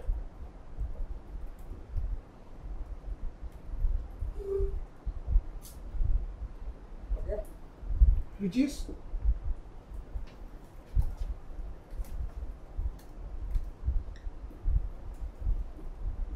rho dVdt.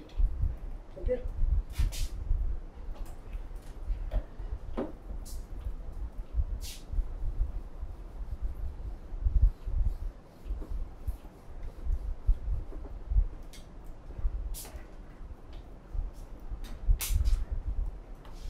Equate these two.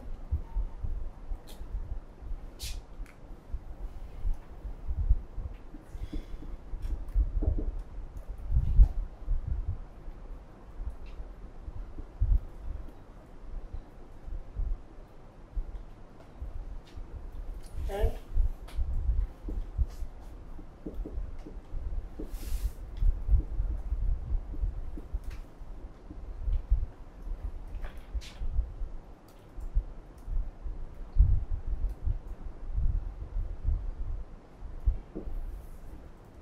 this is called Euler's equation.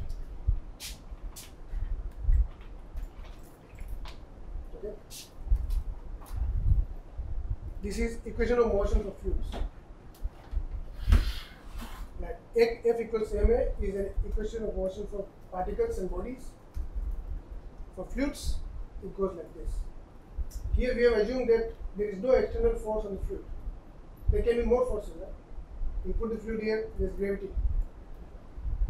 Until now, we haven't assumed anything. What is the force? It is coming from the pressure gradient. If you have an external force, how would you add that? So how would you add an external force? We'll add it. Okay. First, we have to understand this. What is the meaning of this equation? How do you physically realize this? This is mathematics. Right? If you have a pressure field, which is a scalar field. Pressure gradient. Yeah, so you look at pressure gradient, which is a vector for the point in space. So you have a vector field.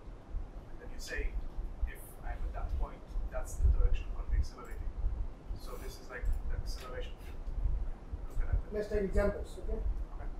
If I take a surface area element here, this is the beauty. You have to, when you physically realize principles, then you start understanding them.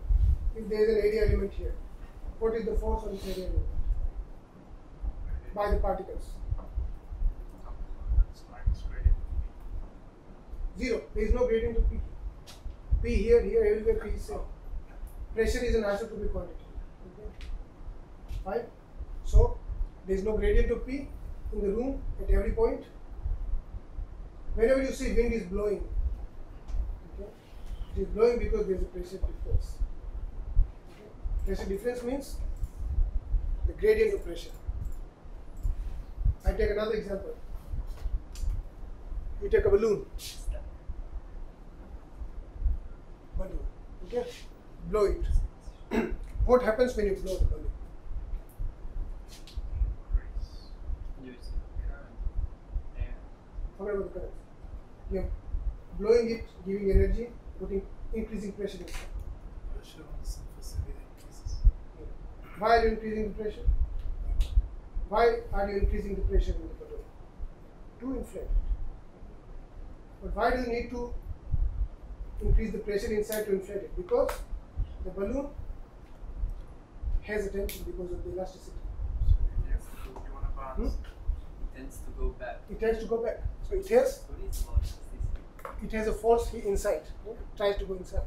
So to counter that, you have to increase the pressure inside. Okay? So there are three things here. One, let's call it F1, the force because of the pressure from inside. Second, F2, the force because of the elasticity. And third, the pressure from the gas outside. But we assume that the pressure from the gas outside is very small because we have increased the pressure a lot. Like a tire in the car. The pressure inside the tire is very high.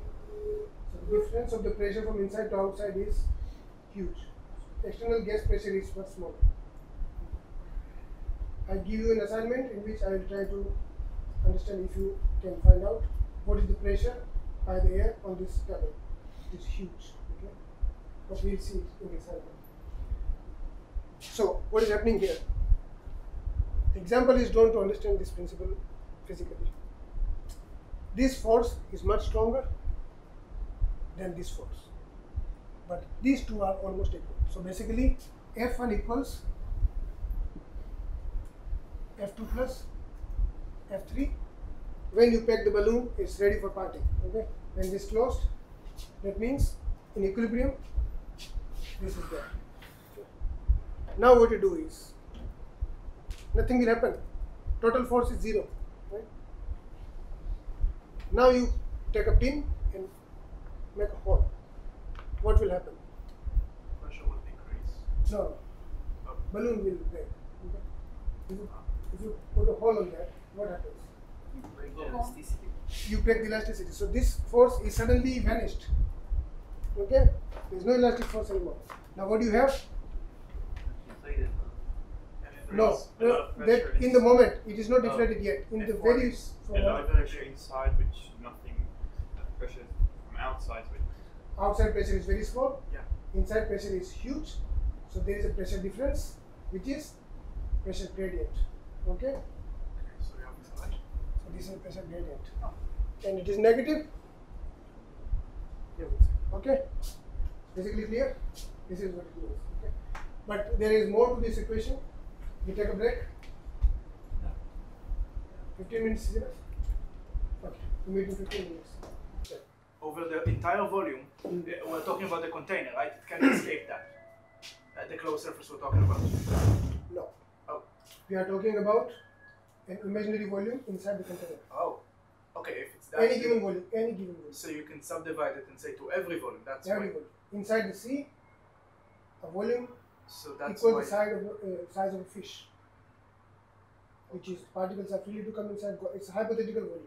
Oh no, I understand now. So both of them are equal to dm over dt. So you're just saying dm over dt minus dm over dt equals 0. Right. That makes sense for every volume. Yes. I thought it was somehow the whole thing was dm over dt, and then the change in mass over a closed region that is closed, it can't be 0. It's true for that as well.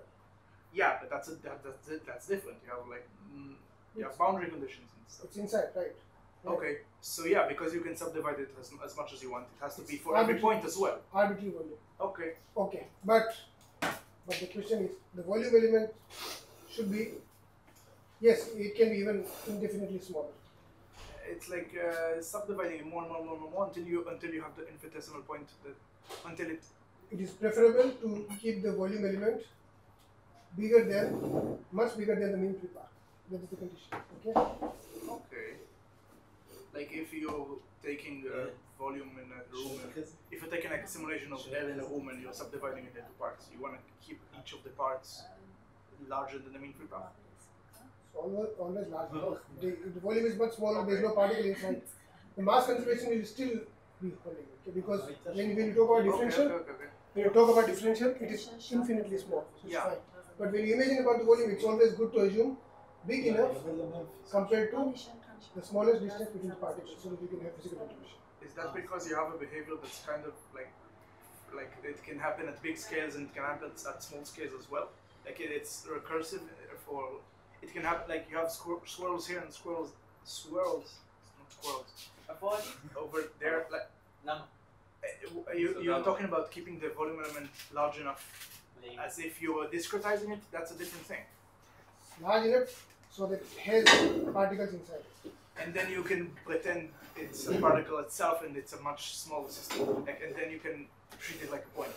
Yes, but okay. But that is for physical realization. Mathematically, whenever you talk about differential, like this dV, it is always indefinitely small. So, goes to zero. Okay. Any questions in that? At any point? We are not done with this momentum principle and final equation. Okay.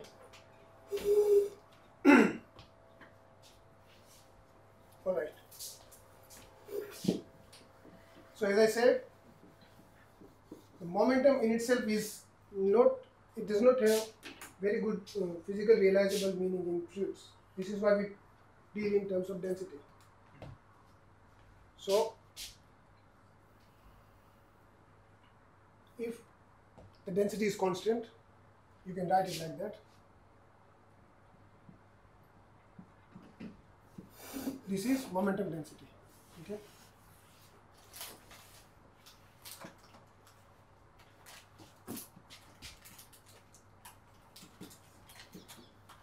Which is minus of grade P. Now, if there is no pressure gradient, if grade P is 0, like we took the example in the room, okay, if there is no external force, if this is equal to 0, then you have rho V equals constant. This is total momentum density is conserved. Okay.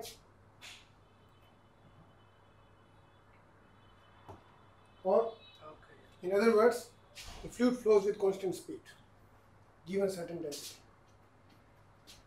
Why did? So, incompressible fluids like water. Why did you move the rho from there to there before you defined gradient to be 0? Like you took, it said gradient P over rho, right? So you multiplied rho on both sides, you moved it there, and then you said the gradient equals 0. And so that you would think in terms of momentum density. But if you wouldn't have done that, you would have gotten something legible as well. You would have gotten just the acceleration equals 0. Yes. So is that also a law? Can we also say that? Yes, that's what I comment. So for incompressible fluids, rho V is constant.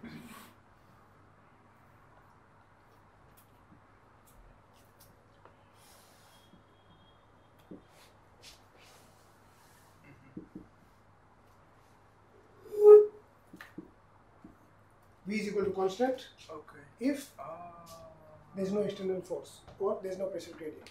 Okay. Okay. Yeah. I didn't get how did you get to Vf equals 0? V is not 0. Before. Where is V 0? It's constant. No, not that. From before, when you were talking. Which equation are you talking?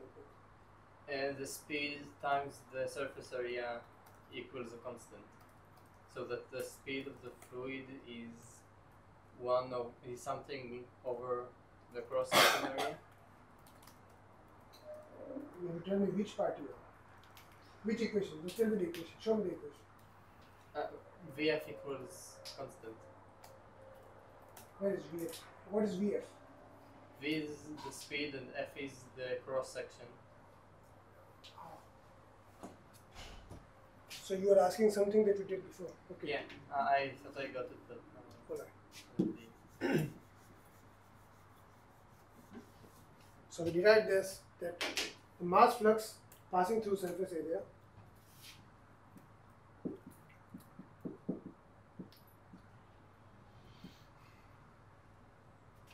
okay, the mass which is passing through an open area, not the closed area, okay,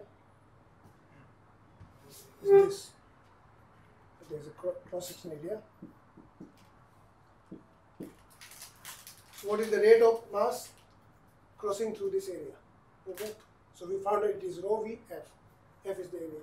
Okay, if the fluid is incompressible like water,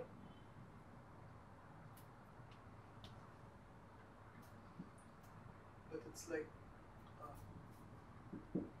okay, constant mass is flowing out, its velocity is constant. But if the fluid is incompressible, we can ignore densities like water. Why we took the simple example? So that we can have an understanding of fluid's motion. Okay. In that case,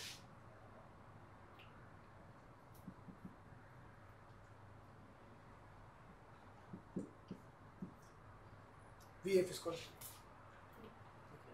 Then we study various examples. It pinch the pipe, flows faster. Pinch the pipe means area decreases, velocity goes up. Okay? Alright. Anything else?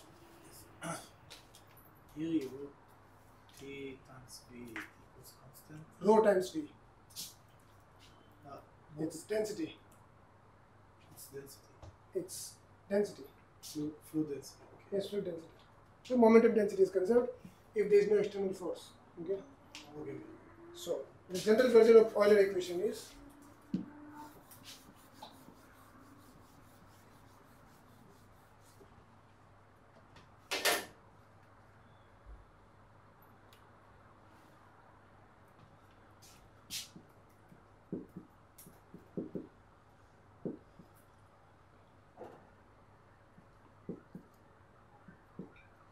if there is an external force causing external acceleration A,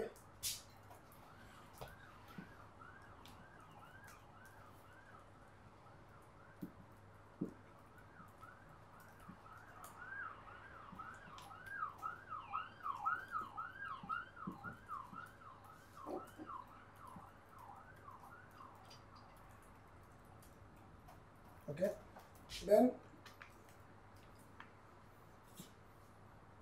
it will be written like this. Okay. Now, what are the examples of external acceleration? Gravity. If the fluid is in gravity, like river coming down from mountain, it is not just driven by pressure gradient, it can also be driven by gravity, right? So this external acceleration means like that. It can be anything. the example you gave before with the balloon, like the external force of the air pushing. No, sorry, the external force of the elasticity. Elasticity. Elastic force. Yeah. There is also external force. That example we took in equilibrium. Okay. So now we come to a very interesting point. As I said before, the fluid dynamics is much more different and intuitive than conventional classical systems. So this, what is the meaning of dVdt? What is dVdt? Change in velocity, acceleration. It's acceleration, but it is not just acceleration. It's acceleration of what? What is the last part of the equation? Plus what? A, acceleration. A, external acceleration. Like if it's gravity, A becomes G. Okay? It's the acceleration that you would feel if you were standing at that point. It's like, what's the acceleration? How do you feel acceleration? You will feel acceleration if you are an accelerated field. I didn't mean like that. I meant like, it's the acceleration per x, y, z. It's like if you stand here, this is where you speed up. It's not like following you. It's not your acceleration over time. It's the acceleration over here. Okay.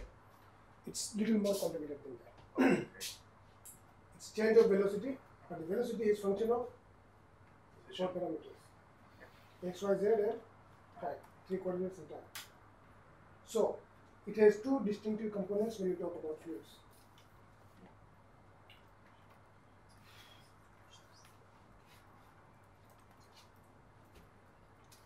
If there is a fixed point, in space, the change of velocity over time. So let's write change of velocity dv. Okay. It has 2 components. One, fixed point in space, change in time, plus at particular time, velocity between 2 points. We'll explain that. Is that like a full derivative? Yes. So df dou f dou x dx plus dou f dou y dy dou f dt. So if, okay. But the physical meaning is, okay, I'll explain No, that. no, okay. So dv is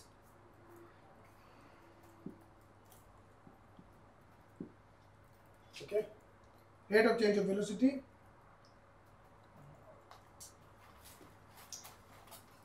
in given time interval at a particular fixed point, okay,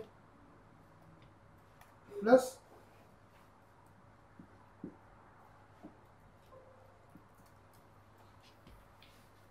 change of velocity at given time, given y, given z, with change in x.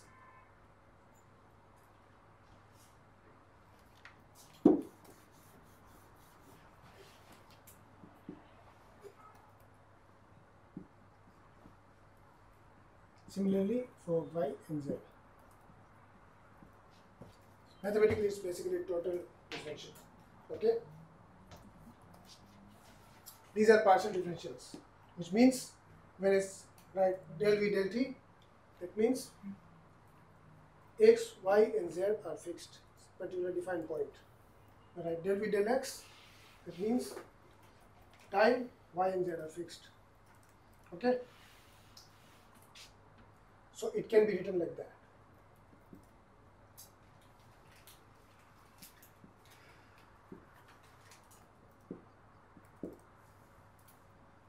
If I define dr is equal to dx I cap plus dy j cap plus dz k cap. It's vector line element. Okay. Then these 3 terms can be written as dr dot gradient of v. Okay. Fine. Did you understand this part?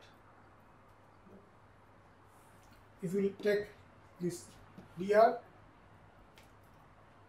and get a dot product with del operator, which is del del x I cap, del del y cap, del del z, sorry, j cap, k cap. Okay. In that case, this dot product is extended in this form, and this operator operates on velocity. Okay. Divided by time to find velocity, acceleration.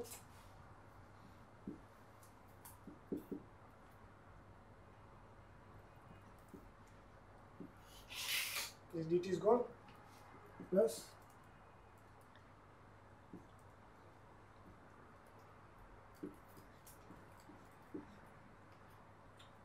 okay,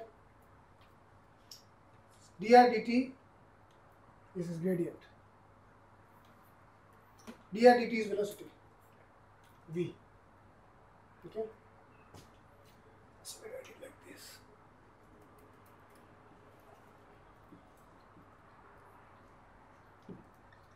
V dot get v.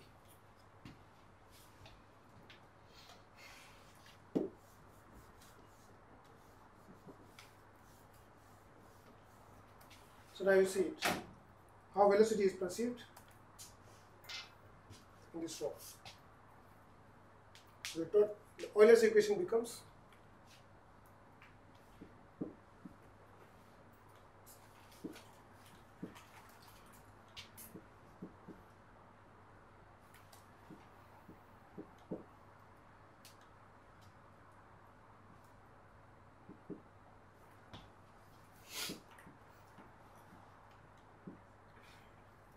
in absence of external forces, this is the total Euler's equation. Is it clear? This step, what I did here. Is it clear? Can you explain from here what are you trying to do? We are trying to represent the physical nature of the velocity differential. Develop this equation? Yes, dvdt. So dvdt is composed of two parts because mathematically it depends on four parameters, right? Time, x, y, and z. So they take four partial derivatives with respect to each of coordinates with respect to the interval change in those. This as a whole represents the nature of change of velocity, the change of time and space coordinates. And here we just wrote it in this form. It's just mathematical way of writing. Okay? Divided by time, dv dt is del v del t. What it means is at a fixed point how velocity changes with time, small time interval, plus v dot grad v. This is how velocity changes in space. Okay? This is how it is defined. So it's total differential of velocity. What it physically means. When I say the system is not changing with time, let's say. It's system, we come to this in our next section, but it's to understand this physically.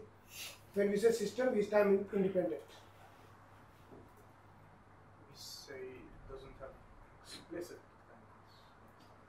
System does not have explicit dependence on time. It doesn't have t in it. Like it doesn't have t. But it has v. Yeah, and v dependent. What it means. When you, oh, okay, let's take an example. Okay. You see the water is falling from a tap. Small stream. What has velocity? It is accelerating. But if you look at the water, you don't see any change. Possible, right? You don't see anything. You don't see water is falling. You just see a stem. Okay. Now we understand the physical meaning of this. The water is accelerating. Its velocity is increasing downward because there is gravity. Okay. But you don't see any change. Which means with time, velocity is not changing. At any particular given point, the velocity is constant. So, in that case, this term is equal to 0. But this term is non-zero. Why it is important? You understood the meaning? So why decomposing this is important? It simply means the velocity may not have time dependence. It may have space dependence. Okay? Yes. So what does dv over dt, like the actual d, what does that represent? If it doesn't represent just the change when you're looking at one point in time. It represents both of this. Suppose you're the yeah, but I understand I understand you can look at one point and see the velocity is constant, and more down, when you go down, the velocity increases. That's a change in space, not a change in time. So what does dv over dt, like the symbol? Total, left hand side. Oh yeah. You mean this? Yeah. What does that? When did we never saw anything that has like dv over dt that isn't just done? Here it is important. So now, come to the same example. Water stream falling from a tap. Okay. In our first example, it was constantly falling like that. So there's no time dependence. Now somebody is blowing with mouth. Okay. So it's wiggling. Now velocity at a particular moment, at a particular place, changes with time as well. Right? You disturb the system. You disturb the time independence of the system. Okay. What will happen then? Is this term enough? Now velocity is changing with time as well. So moment you have time dependence in the system, you have to take care of both these two terms. So this should be very clear both from mathematical point of view as well as from physical point of view. Okay? Right. Anything else? So this is generalized Euler equation. If there is an external force, you just add that acceleration. Okay? But there is more to this. We are not done yet.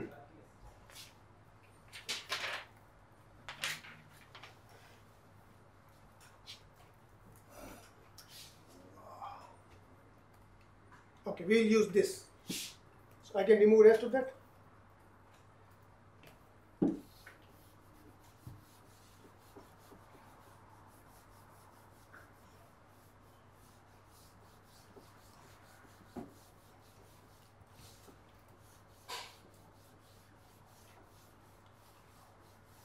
Now we will go in thermodynamics that you did not study.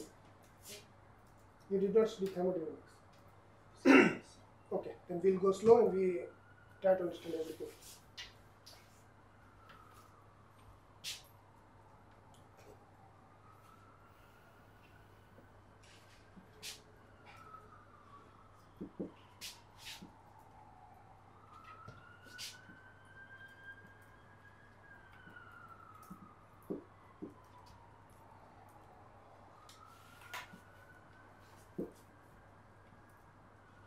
Euler's equation for isentropic systems.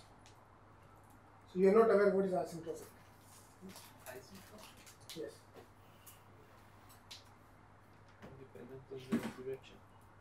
So now it is thermodynamic. Isentropic is thermodynamic. Okay. You have isentropic. Isen. I-S-E. It is a tropic. No, it's isotropic. Not isotropic. Oh, okay. It's something else. Isentropic. Okay. Are you aware of entropy? But you have to go through entropy, so there is a lot to teach. What is the last word? Systems. Very bad at writing. But it will improve. I'm confident. Okay. So, isentropic systems.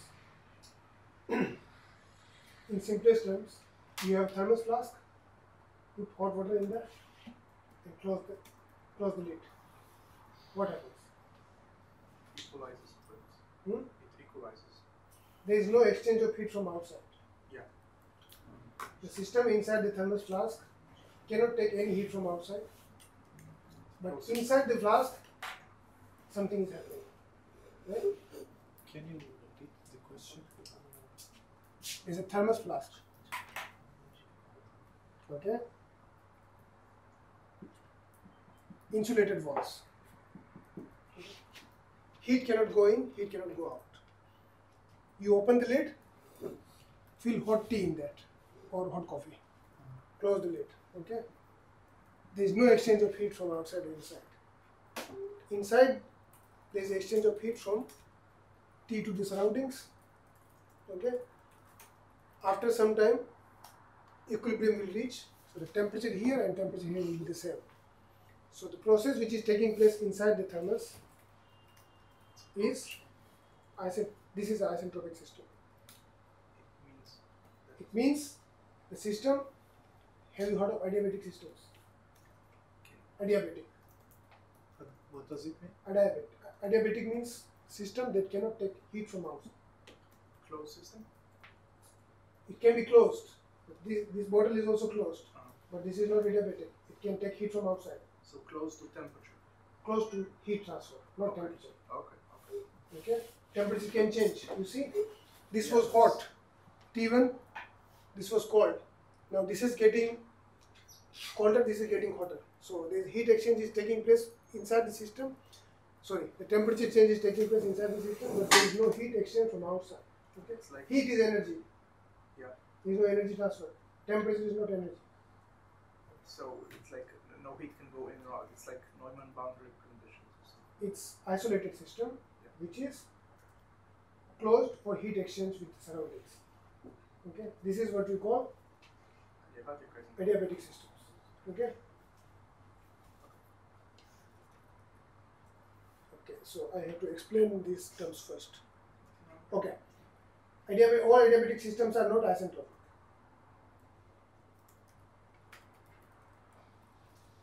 All adiabatic systems are not isentropic. All isentropic systems are adiabatic. But this is a more complex thing. So what's the difference? The difference comes with entropy. So I have to explain what entropy is first. So it's a bit complicated. Anyway. But for the time being, you can assume most of the adiabatic systems are kind of isentropic. However, there is a difference. In both the systems, heat exchange cannot take place. No heat can go in, no heat can come out. So if the system is like that, the gas inside the system is fluid, what dynamics is applied to that system? How Euler's equation changes for such systems, that is Euler's equation for isentropic system. Okay, that we will discuss. Here we define enthalpy.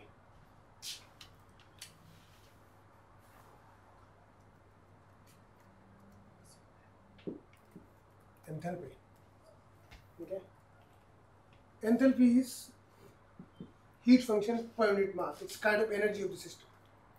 Now we are in thermodynamics. No more hydrodynamics at the moment. Okay. We cannot study everything, but whatever comes in our way, we will understand that. Enthalpy is not epsilon. Enthalpy is W. Okay. Any system which has internal energy density.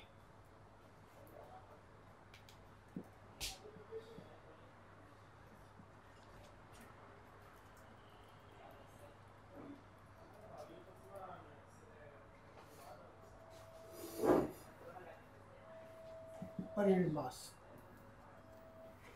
Okay. This we already know. P by rho. So, what kind of energy is a fluid has? Kinetic. If it's moving, kinetic energy. If it's putting pressure on the walls, pressure, kind of kinetics.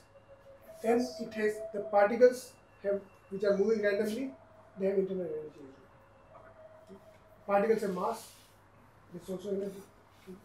So everything is comprises with this part, and P by rho is energy content in the pressure that the system is applied in the system, surroundings or the walls. Like consider this system, same here.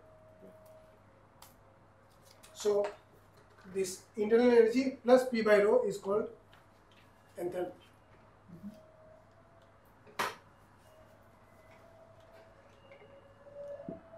Basically, it is the total energy, kind of total energy of the system. It is also called heat function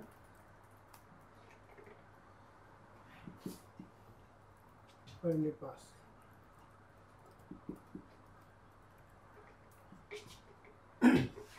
All right.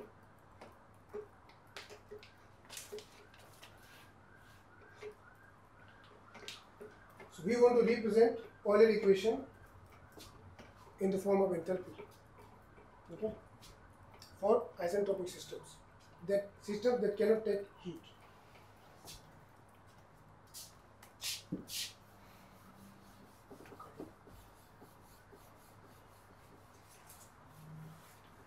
If you give heat to a system, what will happen? You increase the energy. Hmm? It has to come from outside. It's not adiabatic. Fine. We will cover adiabatic systems later. In general terms, if you put a jar or like frying pan with water inside it or water kettle, switch it on, heat is given to this. What does heat do? Gives energy to. Number one, the water will heat up. Temperature will rise. Okay? One thing. Which means its internal energy increases. Particles move faster. Second thing, Less interactions between particles. Less interactions between particles and interactions. that's okay. But the particles move faster. They have more energy now. Will the P over rho increase too? Like the pressure increase? Pressure will definitely increase. But how the energy is transported to system in two forms. One, it increases its internal energy, plus it does work on that. Suppose there's gas, you heat it up, gas expands, the milk boils, expands. So this expansion is called work. Okay, it's work done. So when you give heat to a system or induce any external energy, it does two things. One, it increases internal energy. So this is first law of thermodynamics.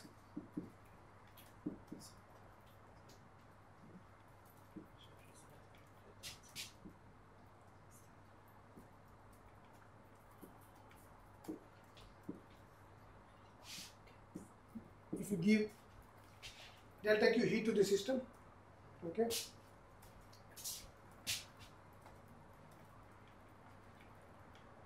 it increases its internal energy, which is this one.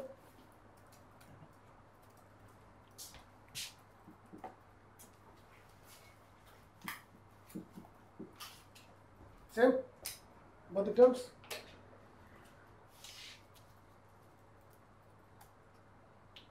P by rho. Okay. Okay. No, specific one. This is per unit mass. So I have written in terms of per unit mass here. So there is no. It's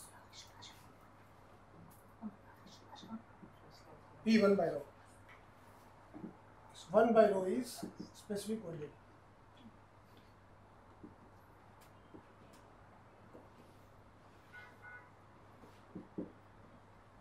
Okay, P1 by rho. Work done is basically P dV.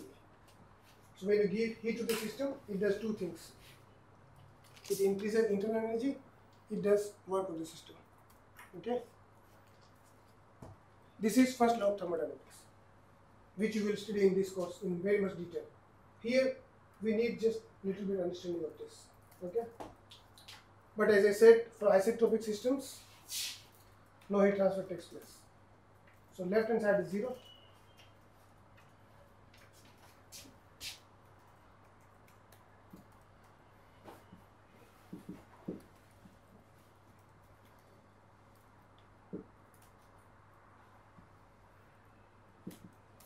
dq is 0. Okay. Which is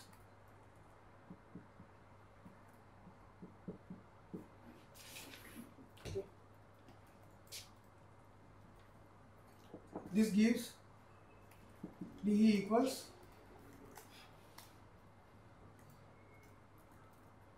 minus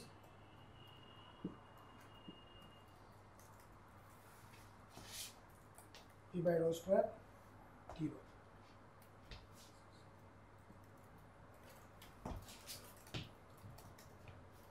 You should not be confused between pressure and density. Can you explain again what is dq? dq is the transfer heat to the system. Example we took is kettle. You heat up the kettle from below. From your stove, you are transferring heat. Heat is energy. Okay. What does the transfer of heat does? It does two things. One, it increases the internal energy of the system. When the particles move faster, it heats up. Second, it does work on the system. Particles can expand. The specific volume rises. So, like milk. If you keep on heating up, milk expands and blows up. Okay. So this is the way of looking at it. But what kind of heat transfer are we talking about? The two or three types of heat transfer. What are the two types of heat transfer? I'm not sure how Convection, we put conduction. English. Yeah. Huh? Use them to learn. Convention, conduction, radiation, stuff like that. Through any mode. This is pretty general. Okay. What is heat? Heat is energy. Okay. Heat is energy. So you are giving energy to the system from outside. Thermal energy. Thermal energy given to the system from outside does two things. One, it increases its internal energy. Second, it does work on that.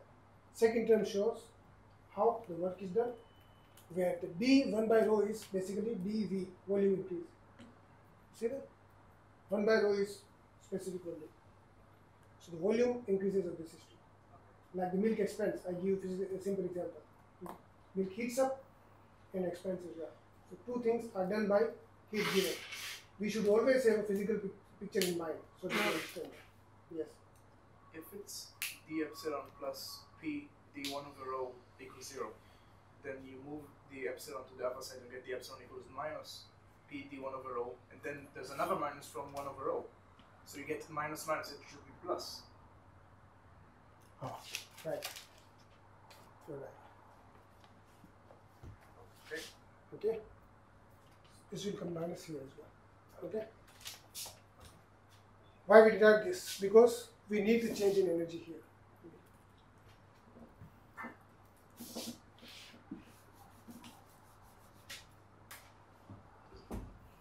So now we come back to enthalpy. Okay. Heat function per unit mass. This is where it is defined. The change in enthalpy.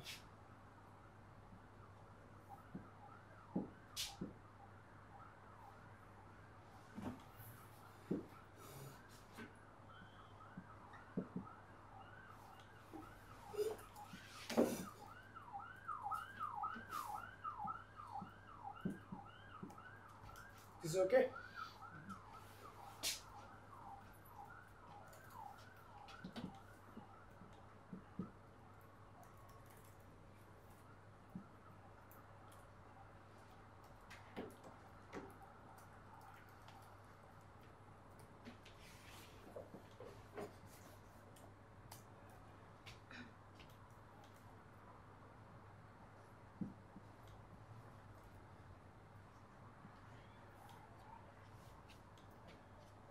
This is P, this is rho.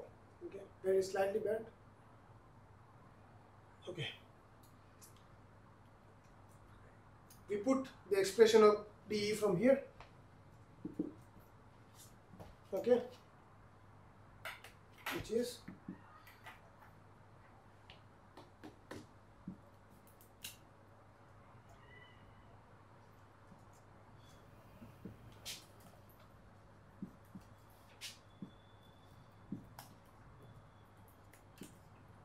the first and the third terms are same, so they cancel out. Okay, so we are left with dW is dP over rho. Okay,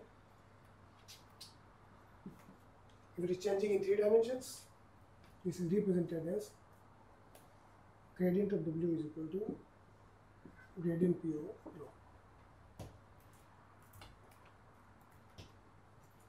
I write this part. This first law of thermodynamics is basically energy conservation principle for thermodynamics. It's precisely the same for hydrodynamics as well. You give energy, it goes into different parts of energy, but the total energy is conserved. Okay, energy is always conserved. Wipe it out. Now you write Euler's equation without this acceleration. Okay, we may not include this at the moment so that we can have an understanding of the terms of pressure gradient. So Euler equation is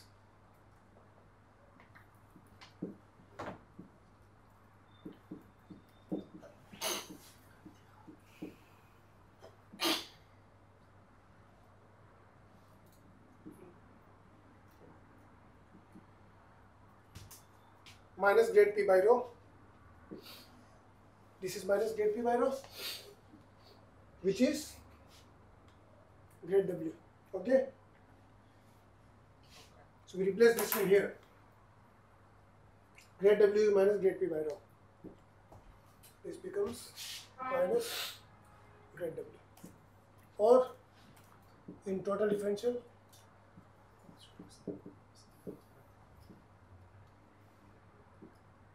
okay. So this is Euler's equation in for asymptotic systems.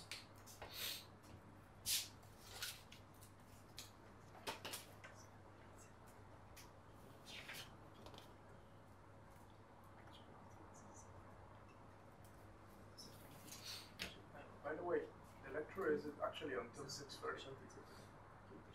7. It says 7 in the system, but there's a half-hour break. Yes. Like half hour before between courses. Like We took the break. Okay. lecture is you took the break, you forgot. Yeah. Sorry for that. What's going on? You want another break? Alright. So what this says?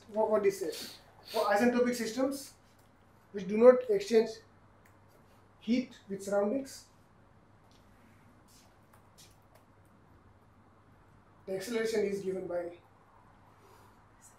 negative gradient of enthalpy, rate of change of energy basically. Okay?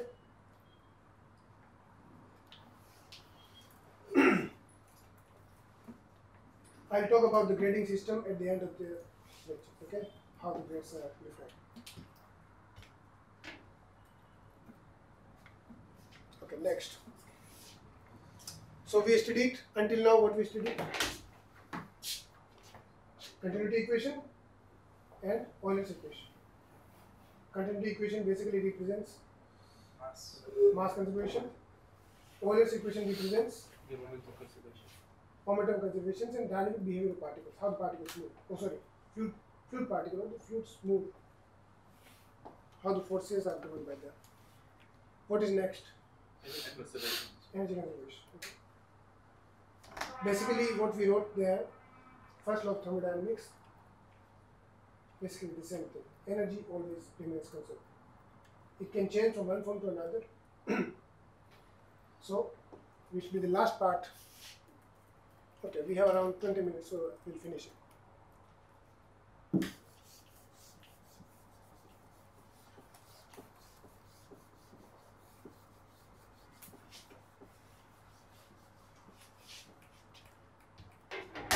Energy conservation principle has a certain name. It's called Bernoulli principle. Heard of it? No? I thought that was It should have been in school. I thought that was the speeding up one. Yeah. So we already did that. זה כאילו הקטע של הצפיפות שטח כפול מהירות שטח כפול מהירות שטח קטן Bernoulli's theorem, which says that net energy remains constant if you do not give out external energy to the system. If you give from outside, in the outside world the energy will decrease. Total energy has to be conserved. So we derive this principle from Euler equation. Okay. So this was our Euler equation. We start from here. Okay. We use a vector identity here. From vector calculus, we'll directly use that, which is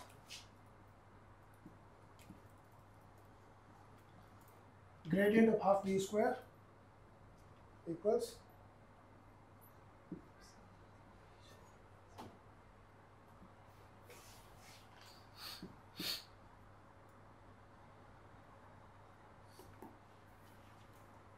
plus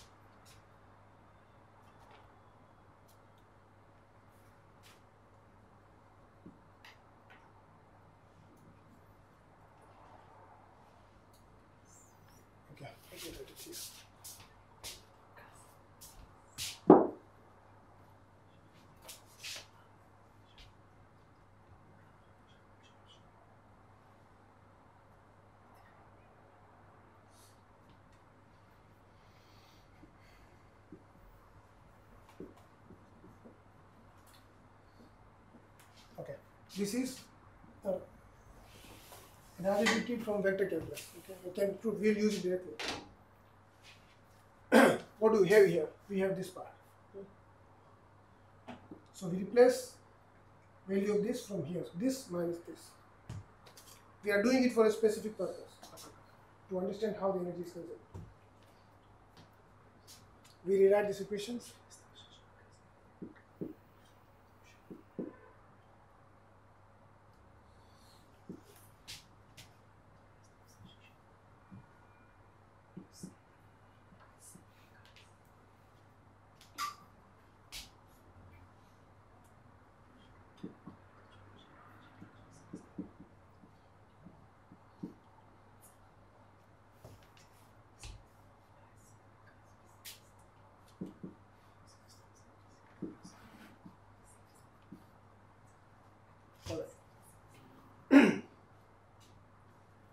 Again, this equation is for isentropic systems.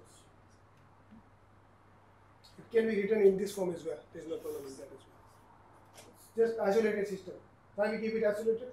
So that we can have a picture of how the energy is conserved. Our thermos flask was isolated. No heat transfer. So when there is no heat transfer, we can see the transfer of energy in the system itself. So this is the motivation. Okay. Now we impose one more assumption, which is system is time independent. So that will be liberty equals 0. This goes to 0. This we already discussed, right? This is like the steady state.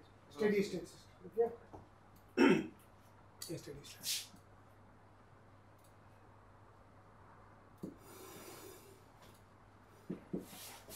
No time dependence. But velocity is not 0.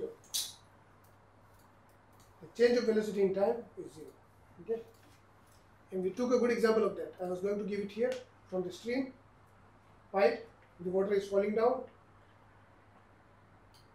And you cannot see the change from your eyes. This means del V del T is 0. Okay? So the equation turns out to be like this. Gradient of half V square plus gradient of W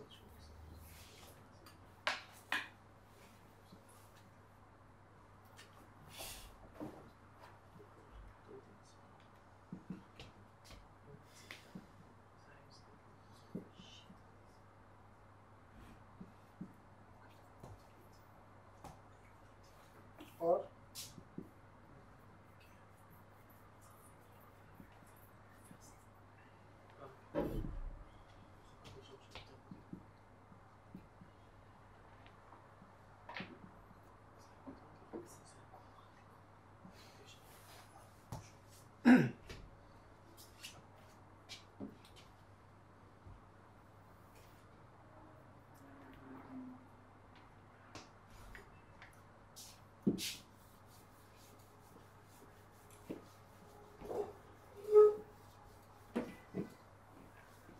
now we are close to seeing that how the energy remains conserved.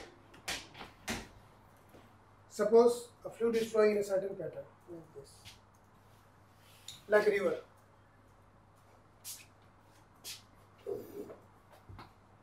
Done writing? Suppose fluid is flowing like this, like a river. Okay. Instead of X, Y, Z, we consider streamline. What is streamline? This is the stream along which the fluid is flowing. By definition, at any point, you draw a tangent to the streamline. This tangent represents the current velocity of the flow at the point. This is the definition. Okay, so this is what we call streamline. Let's call this L. Okay. Now this is not XYZ, whatever the stream is. So we want to see how the energy of the fluid or system changes along the streamline. Okay. Now, Take a direction of derivative along. at the point, how it is flowing at the point, if it is changing directions. It may not flow in the straight line, right? Yeah, okay, yeah. Okay. Now, let's have physical intuition of this term here. If I write it like this, the gradient now becomes derivative of streamline.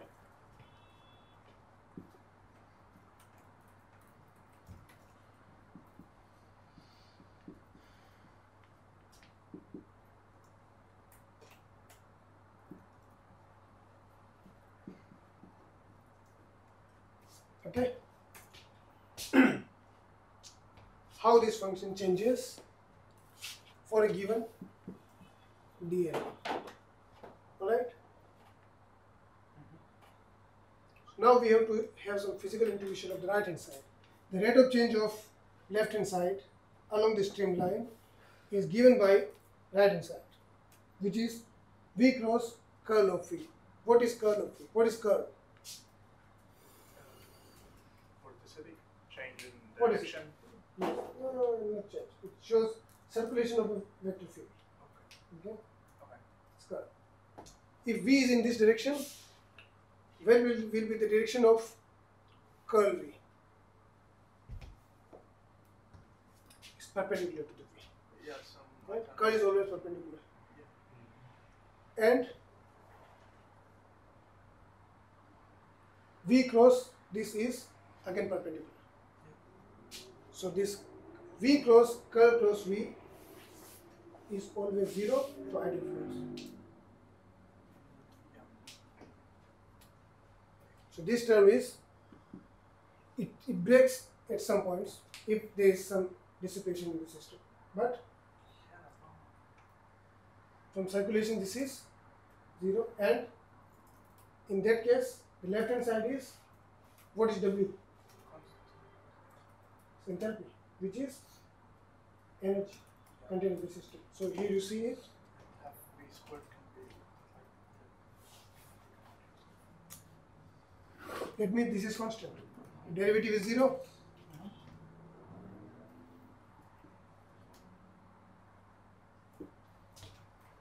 Let's call this capital V. Okay? Which is constant. What it means is, along the streamline, the total energy remains constant. Okay? For ideal fluids. If there is, what if there is an external heat transfer? Because this is defined for isentropic systems, right? If there is external heat transfer, energy is not conserved. All over it is conserved, but in the system it is not conserved. It is taken from outside. What if the fluid is not ideal? Then you have vorticity and Then you have dissipation. inside. Dissipation. Like energies, you can Like turbulence. Turbulence can never sustain itself. If you give turbulence to a system, leave it, what happens? stop rotating. After some times, turbulence goes away. So, because it always needs energy to keep it. So, it's a dissipative process. So, any dissipation doesn't work. Any external heat transfer, it doesn't work. However, in general, it is always correct. If you transfer heat from outside, the universe's total energy decreases. So, total overall energy anyway remains constant. If there is a dissipation, you are taking the stick and stirring the water like that. Your energy is going down. Whatever you ate in the morning, that is gone. You will be hungry again because your energy is going down, right? So I'm doing work. You are doing work on the water. Moving it. You are giving dissipation in the water, transferring energy, but your energy is going down. So total energy anyway in the universe remains conserved. Inside an isolated system, there is no heat transfer and this fluid is ideal. This is Bernoulli's theorem. Okay. So we just see a few examples of Bernoulli theorem and end the class here. You have heard of some examples, right? We talked about them before. You said, isn't Bernoulli's theorem the thing with fluid speeding up? Yes, the same thing. Okay. With the surface area and V. Okay. How does that translate? Say it again. No, just how does that translate if that's Bernoulli's theorem and the thing about the surface area and velocity being proportional inversely? So how do you get that? Everything is connected. Okay. Yeah, the same thing. What it means is, but there you did not have pressure. Right. Okay. So we understood in simple in terms of mass transfer. Okay. Now you have pressure here, or the heat transfer. What it takes is, if you isolated fluid, okay, I give you best example. If you have, you may have an experience of balloon, break it. Have you experienced the air which is coming out of the balloon? One finger. How do you feel? Can you ask again? Balloon, inflated. You put a pin on that, and okay, don't put a pin on that. Just open the back area a little bit. Air comes out from it. Put a finger on that air. How do you feel? You feel forced. It's fine. But do you feel the air which is coming from inside is hot or cold? Cold. Why? Okay. Oh, You can give me answer. Everything is here. Maybe it's It gets cold means what? First of all, it gets cold means what? It means what? Its internal energy is lower. Energy is going moving down. into velocity. So internal energy is going down. Where it is going? Velocity. Yeah. Total energy is conserved. Everything is in this equation, right? Very beautiful. But why is that an enthalpic system? Why is that a isentropic system? Okay, that's a good question. Again, isentropic systems don't exist. There can always be heat transfer. Okay, so if we ignore the boundaries and look just at the area here, the energy is conserved. How can you ignore? We could just say they're far away. No, here the logic is different. The process is taking so fast, the wind is coming out, or the air is coming out of the balloon so fast, that it does not have time to transfer energy from the system. Okay? That's the approximation here. If it comes out, now open it very big, it is coming out very slowly. Anyway, if it's coming out very slowly, velocity is not increasing much, so it will not cool down anyway. But here the system, if you, you might have experienced that. We used to do it in our childhood. The bicycles of our elders used to there, and we used to take out the air from the wheels. And Puncture. When you try to puncture it, or you, in the wheel, if you press the pin, air comes out. Yeah. It is extremely cold. Yeah. Have you experienced that? Yes. Same thing. Extremely cold because it is coming out very fast. So it's, inside it is not cold. Inside the tire, you might have experienced that inside the tire the gas is cold. It is not. it is Also, It is normal. It is normal. It will, inside the tire, if you leave it for a long time, what will happen?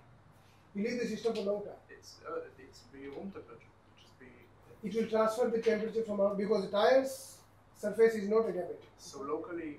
So there will be an equilibrium. So it will have kind of similar temperature from outside. So it's same. But the moment you press the pin, the air comes out very fast, and you see it's extremely cool, right? Once. Because inside, okay, Wait, is it because energy is going from the energy is conserved, and I know it's speeding up, so that that kinetic energy has to go to someone. It comes from internal energy, that's temperature. yes. But So- let's see it like this, so that it will be clear to everybody. This is, let's say, tire, okay? Same example. Air is inside that. Before pressing it from a pin, what is V? Before pressing E1, let's say E1. What is the total energy inside? Some constant. There is no term here. This term is 0. E is equal to W. Okay? Enthalpy. Enthalpy plus 0. This term is 0. Now you put a pin here, and air is coming out like that. Okay? Which is E2. Let's call it W1. Okay? W2 plus Half V squared. half V square. Okay? But E1 has to be equal to A2.